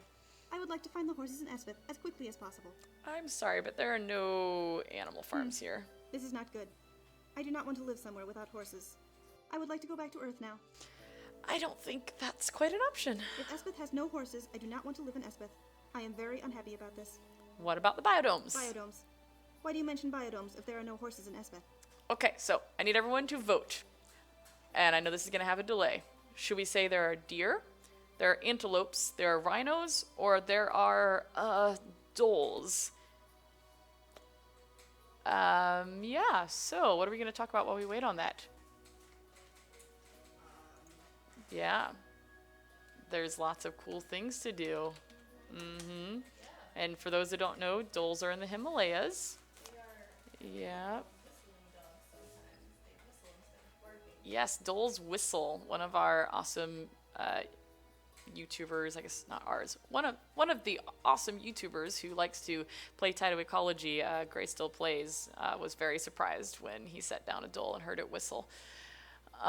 Okay, so are we tied between deer and dholes? Okay, we can't say ponycorns. That's not an option. Deer, antelopes, rhinos, or dholes. Okay, what's the official count, Ryan, on our votes? Dholes. Okay, dholes is the official. Apparently, he was a breaker there. Okay. Dhole? Why did you not say this earlier? Dholes are much better than horses in every quantifiable way. Of course. This is a very good thing. I will stay in Espeth and study the dholes in the biodomes. Thank you.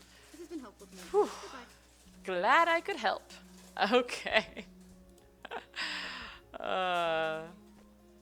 So we've got one more person to talk to here. Leilani. Cool deal. Hi. Oh, I'm Leilani. How are I'm you? okay. I'm fine.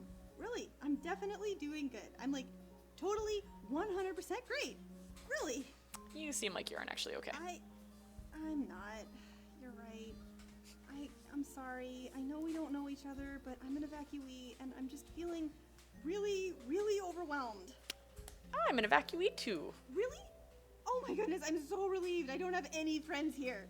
I mean, I know that we're not friends, but I haven't met any other evacuees that I've hit it off with, and I feel so lonely and lost. Okay, guys. Are we willing to listen, or should she go be friends with Darius instead? Which, the first time Ryan saw that dialogue, he, I think, almost fell out of his chair laughing, because we have this very, very sweet quest, but, so you've got options. Are we going to do that, or are we going to tell her to go talk to Darius? Now we have to wait again. But that's okay, this is more fun letting people vote on what we should do. If there's only slightly less delay, that would be nice. Even when you're not playing the game, you can play the game. You can play the game with us! Yay! Okay, guys, are we willing to listen? Or Darius? Okay, everyone's very nice in our channel. Oh, almost everyone's nice. Okay, let's go ahead and listen then. So far, users want us to listen. Listen for White Knight Syndrome. Okay, I'm willing to listen. Wow, that's a load off my mind. Like, just the fact that someone here is willing to listen to me when I'm having a problem makes me feel better. Okay. I was really worried that no one would want anything to do with me here. You know, just mandatory evacuation of Earth things, I guess, right? Aw, I know that feel. Whew. Thank you for talking to me for a minute. I just lost my perspective there. Would you like to tell me a little about yourself? Since everyone's very nice, we will be nice. Sure. Okay. Well, I was born on Earth, obviously. I was 14 when the evacuation started, and my family was one of the first ones to be contacted. That's pretty lucky. I started reading up on life in the different settlements on Ovo and its moons. My best friend Alma was taken to the city on Halcyon a couple of months before we were evacuated.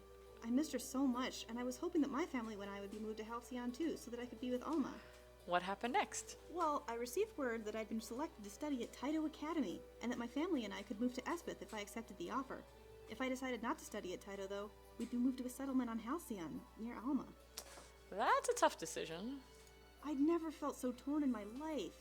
On the one hand, I was really excited about studying at Tyto. I loved biology, and getting to work in the biodomes would be a dream come true. On the other hand, I felt like I'd be unfaithful to Alma if I willingly chose to live on a different planet from her. How did you make up your mind? Actually, Alma helped me. Before she went into cryosleep, she sent me a message. I should have received it right away, but for some reason it didn't upload until after I'd received my Tyto acceptance a month later. What did the note It say? said, "Dearly Lonnie, it's hard to believe that the next time I wake up, 4 years will have passed. It's strange to think that in a way, my problems are going to solve themselves in my sleep. I'd rather work hard for my own small victory than get handed a big one. It made me realize what I had to do. What do you mean? I chose to work hard for a small victory. At Tyto, I'll be working towards solutions that might one day restore the Earth. That's bigger than me just wanting to be near Alma. Anyway, we both have jobs now, so we can save up to visit each other via moon shuttles." Sorry guys, moon shuttles are not in the game yet. Yeah, my family and I have a nice home in the Civic District, so I think I made the right choice, even though it was pretty difficult.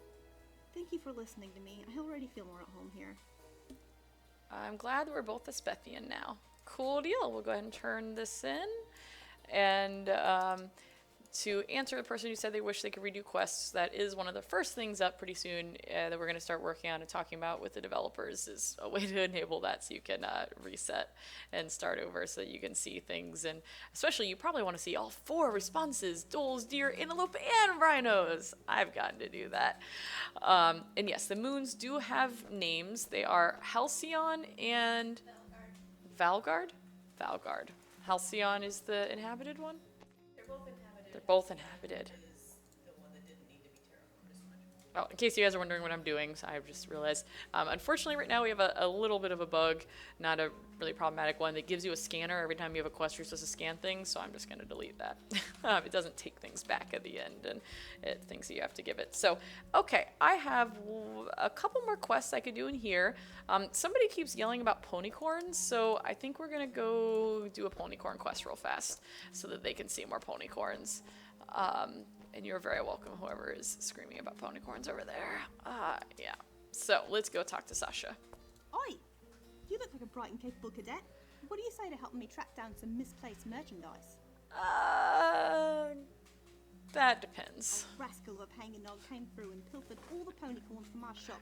Pity is, he dropped pretty much all but one, and now they're scattered across the marketplace every which way till Tuesday. Question, a ponycorn is what exactly? Ah, so you knew then.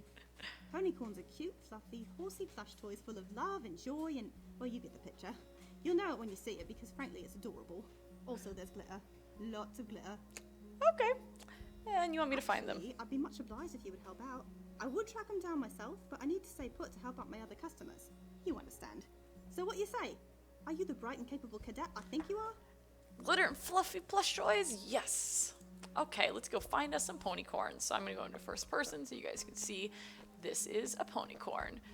And yes, once we have enough people and money, we do plan on getting some ponycorn plush toys. It has been often requested. I could probably support the whole order just from our team right now, but we will wait. No, Caroline, I can't do it. It's going to be a lot of money. So, okay, we're going to go find the ponycorns and pick them up. Oh, and there's some rascally panganogs. It's their fault. Ponycorns are life, yeah. Yes, the ponycorns. Which wasn't even supposed to be that big of a thing. We just kind of made them for the Nandri tree and then realized how ridiculously adorable they are.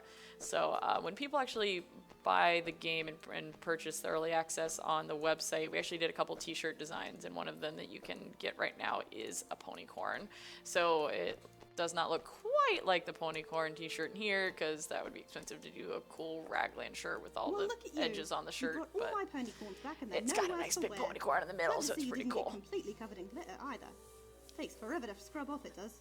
Yeah, it takes more than glitter to You phase have my me. thanks, my bright cadet. In fact, here's a ponycorn of your very own. I know you'll give this one a good... Wait, it's not a ponycorn, it's a t-shirt. You liars. Well, let's go ahead and put our ponycorn t-shirt on. And maybe at some point that quest will actually give a ponycorn. Ponycorn t-shirt. Oh yeah, there we go. So yes, the real life one is the ponycorn on a teal with that cute little background. So I look quite fancy in my ponycorn t-shirt. I'm not liking my jumpsuit leggings with this outfit though. So let's go talk to some clothing vendors real fast. You guys can help me decide what we need to get here. Oh, I accidentally just bought a green t-shirt. You can sell it back. Whoops. You're telling me I can sell it back, Victor? You're not just trying to convince me to wear it? Well, that's a fair point. But you can drag it back. That we can get the cooler $200 collared green jacket. I'm not getting the $200 collared green jacket. That is definitely not happening. This is like what I have. I got boots, clam digger, cobalt pants, purple skinny pants. Okay. I really like the purple skinny pants. Let's go ahead and get those. There we go. Lovely, lovely. Awesome. I am ponycorned out. Not really. I can never be ponycorned out, but you know, at least I'm decked out in ponycorn gear. Okay, so we have about 15 minutes left right now. There are a couple more quests we could do in this area. We could also do some more with our customizable room, and we haven't seen the Civics district yet. There's really no quests there, but there is a lot of art that we could walk around and look at. We have it set up, but we haven't filled it out with content. So this is up to you guys. Quests here, quest in Esbeth Park, go back to a biodome, head to the Civics district, and walk around and show it to you guys what is on your mind. And we'll see. And we'll just look at little details. Oh, like our bunny person who's standing on the table here while we wait and see what people's votes are. Where do you want to head next? That is a very cute bunny.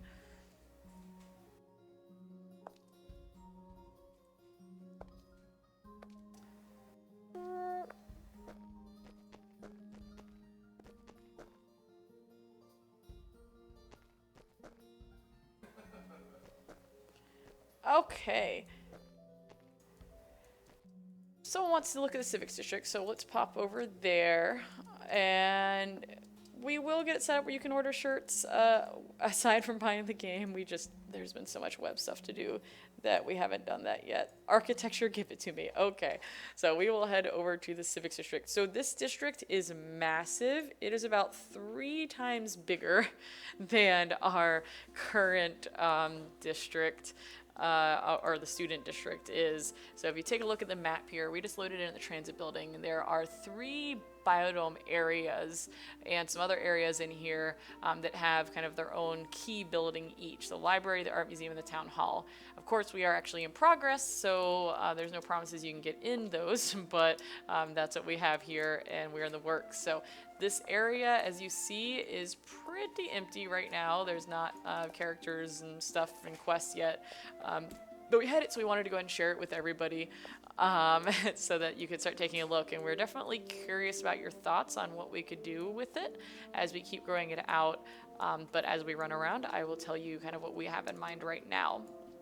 So first, to give you a little bit of the history, though, you see that the big buildings are in these dome-shaped areas over here, like this. And so kind of we developed this with a history in mind for this district, which is that this was actually the original settlement area. And at first, they did not know if it was safe here on the new planet of Ovo.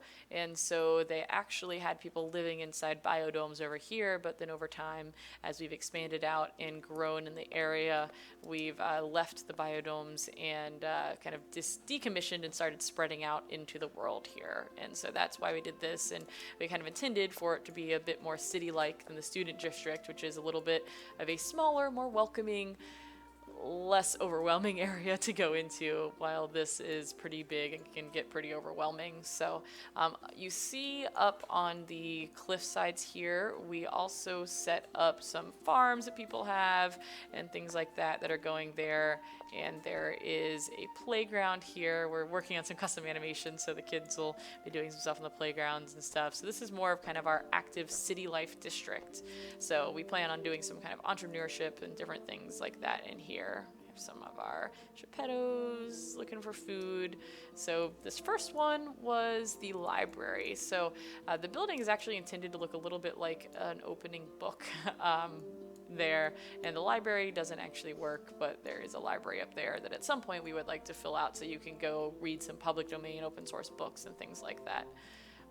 And then you also see in the middle here that we have our first of a series of monuments. And so as you go from kind of dome to dome area here, you'll actually see the history of Ovo and Espith as told by these monuments. And so this first one, and we'll get some text in the game at some point to explain this, but this first one tells the story of leaving Earth with a gray city skyline and going off into the skies to leave Earth because we're now evacuating. And so that's our first monument here, and I'll show you the others as we continue to walk around. There's some cool details here. Again, this district is in progress right now, but we do have an outdoor movie theater and an outdoor cinema. We have some different flicks that we'll be showing, like something about robots and the Brotherhood of Borrowed Britches and Ponycorn Chronicles 7 Part 5. So apparently, yes, Ponycorns do have a movie. Right now, we are showing a contemplative silence, though. So, yeah, nothing on the screen right now. Sorry. And you see it's now nighttime and quite glowy over here as everything kind of turns on in this area.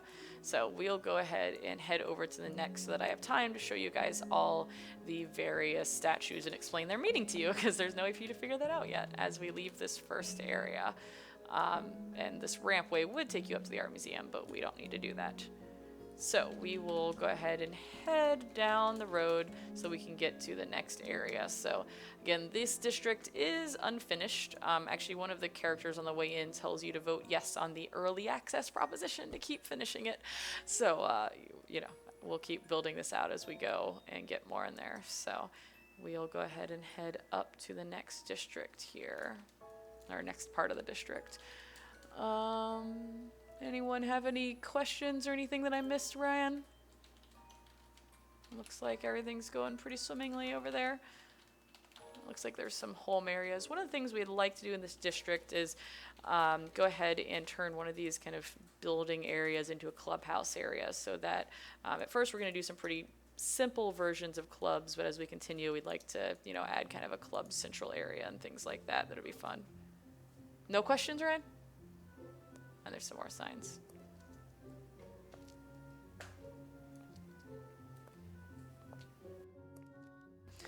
Okay, so we're still heading up to the art museum part, which is our next section. There's just lots of buildings. As one of our characters we talked to earlier mentioned, her family lives in the Civics district. So,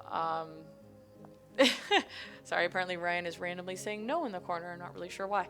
Lives in the Civics district. I heard you ask again the question, and I was like, what? Okay.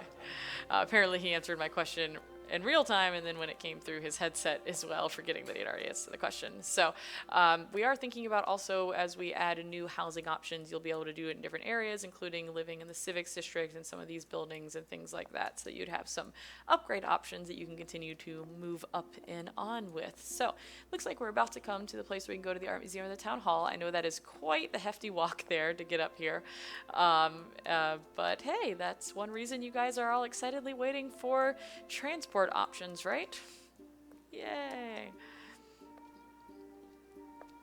Okay, so we're heading to the Art Museum district over here, square, I guess square. I don't really know what to call these. This is all the Civics district, but we have, they're circles though, because they're biodomes. Oh, so confusing. So, yeah, we have a lot of cool stuff in here as well. I'm not gonna show you everything. But let me explain the next monument to you, and then I see there's a question we'll answer in just a moment as well. So the next monument here is the representation of traveling through space in order to get to Ovo. And so we have our spaceships here represented as just cute, non-threatening paper airplanes, and our awesome panels represent the galaxy sky that we had to travel through. So that's kind of the next in our monument series. So there's a lot of cool areas you can check out here, including a little school in the back and all of that. But we'll go ahead and start heading towards the next one while I see what this question was and go ahead and let you know. So, seeing how argumentation is core feature in Tyto Online, do you have any future intent to expand into legal territory so as to explore the legal system of Espeth and Ovo? I mean, what I'd like to do is really end up covering just about anything. That's definitely not like next in our line of things to do, because we are thinking about exploring more science and STEM related concepts first. But it would be pretty cool to continue to expand out into some of those areas, at least the basics, which would be pretty useful for anybody to know. There's definitely a lot that isn't quite hit by, you know, required school standards and things like that in terms of personal finance, entrepreneurship, legal understanding that many of us learn as we go through life. That would be pretty useful. In fact, when you buy your home, oh, that God ray is really pretty, sorry. When you buy your home, you'll actually have an option we're thinking about to buy it, rent it, or like mortgage it and things like that, which would be kind of, you know, slight decisions that you make in the game world that represent the type of decisions you have to learn about through life as well, which would be pretty useful. Right now what we're running through is actually some nice local farming that happens in lots of the areas as well, because we are very sustainable here. So something like dealing with bad behavior of wrongdoers against the environment. Yeah, that definitely could be interesting as a system. Would have to brainstorm up what to do, but that's definitely a way to tie it into what we currently have a little easier. It's a new idea for us, not something we've discussed yet, but as people submit ideas, I mean, there's really nothing to stop your ideas from our ideas being implemented. So if there are a lot of, if someone wants to think it through and make some suggestions on our forums or on the Steam forums, there's nothing to say it won't just make it into the potential feature queue as well. So we can look at that and consider it. So this is the last square or circle over here, which is Town Hall, which we definitely want to be able to have some live Town Hall sessions in and everything as we build that out as well. And so our last monument here is us landing on our new planet of Ovo. So you see the paper airplane carried through all three of the monuments and lands on the new planet here, which is held up by the biodomes, which are very important to our early society. So yes, there is a lot of background information about all of this, which at first when we started jumping into building it, we hadn't really thought about the importance, but without figuring out all of this history, you end up with a very inconsistent world. And so we've developed this to make sure that our world has a lot of consistency and lore with that as well. Yeah, so let's go ahead and talk to you. oh, this is a character that has some interesting dialogue lines, I think, from our Kickstarter backers as well. So yeah, that is, I think, pretty much what we have to show here today, because we are wrapping up. For those of you who are playing Tyto Online, we would definitely love if you would leave some more reviews on Steam. We definitely, you know, whatever you think, some honest reviews will help other people out as they see it, as we try to get some visibility on Steam as well. So as we head on back and wrap up, are there any other questions that people have that we can answer? It looks like there's been a lot of chat since I last looked here. Have you decided to how to handle chat features? Is there a chance someone might be rather rude on there? If you haven't been in the game yet, you wouldn't know this, but our chat is actually very carefully filtered right now. We're using a third-party system that uses data from a lot of different well-known video games and filters it out and does a lot of great safety features. We actually need to back it off a little bit because it's catching things like poop and stuff like that, which is kind of difficult given the amount of quests we have that actually involve that. So we'll be going through and customizing that more as we go. But yeah, don't worry. There's pretty much no way anyone could say anything rude, inappropriate, or give out personal details because the chat is very strict right now. So we have to find the right balance of making sure that it's very safe, but also allows you to say things you need to say to play the game. And yes, we are going to allow personal messages and making a friends list. There's a lot of social features like that we'll keep building out, which luckily isn't too much of a problem now since the population is low, but certainly as we keep going, you're going to need to better filter your chat communications as well. Okay, so I think those were all the questions. And so are there any last questions before we close up? I'm going to cheat real fast and do the /unstuck command, which will get me back to the bottom here in the beginning of the Civics district, so I can head back to my home in the Student district and probably log off there. Thank you guys again for joining us here, yeah, checking this out. It's definitely been great to chat with everyone and show you off. Show off what we have. There's still a lot more quests that I haven't done yet in this 2-hour stream. There's a couple more as you see here and more in all of the biodomes and in the park. So there's a lot more to be done than this that you can go check out in the game as well. And then we'll be adding on regularly every few weeks with more content, and obviously first thing is bug fixes that people are reporting. Wow, are Ryan and Nestor matching? That's so embarrassing. So as we continue to go on, we'll keep doing that and building lots of features. So definitely check out our community hub, our forums and everything, and let us know what you think we should work on next. Social features, friend lists versus a lot of other things that we're working on. We'll definitely take everyone's input into account. So thank you guys so much. I'm going to go ahead and close this out, but I believe chat will still be live if there's any last following questions that you have. So it was really great to stream with everyone. Have a great day.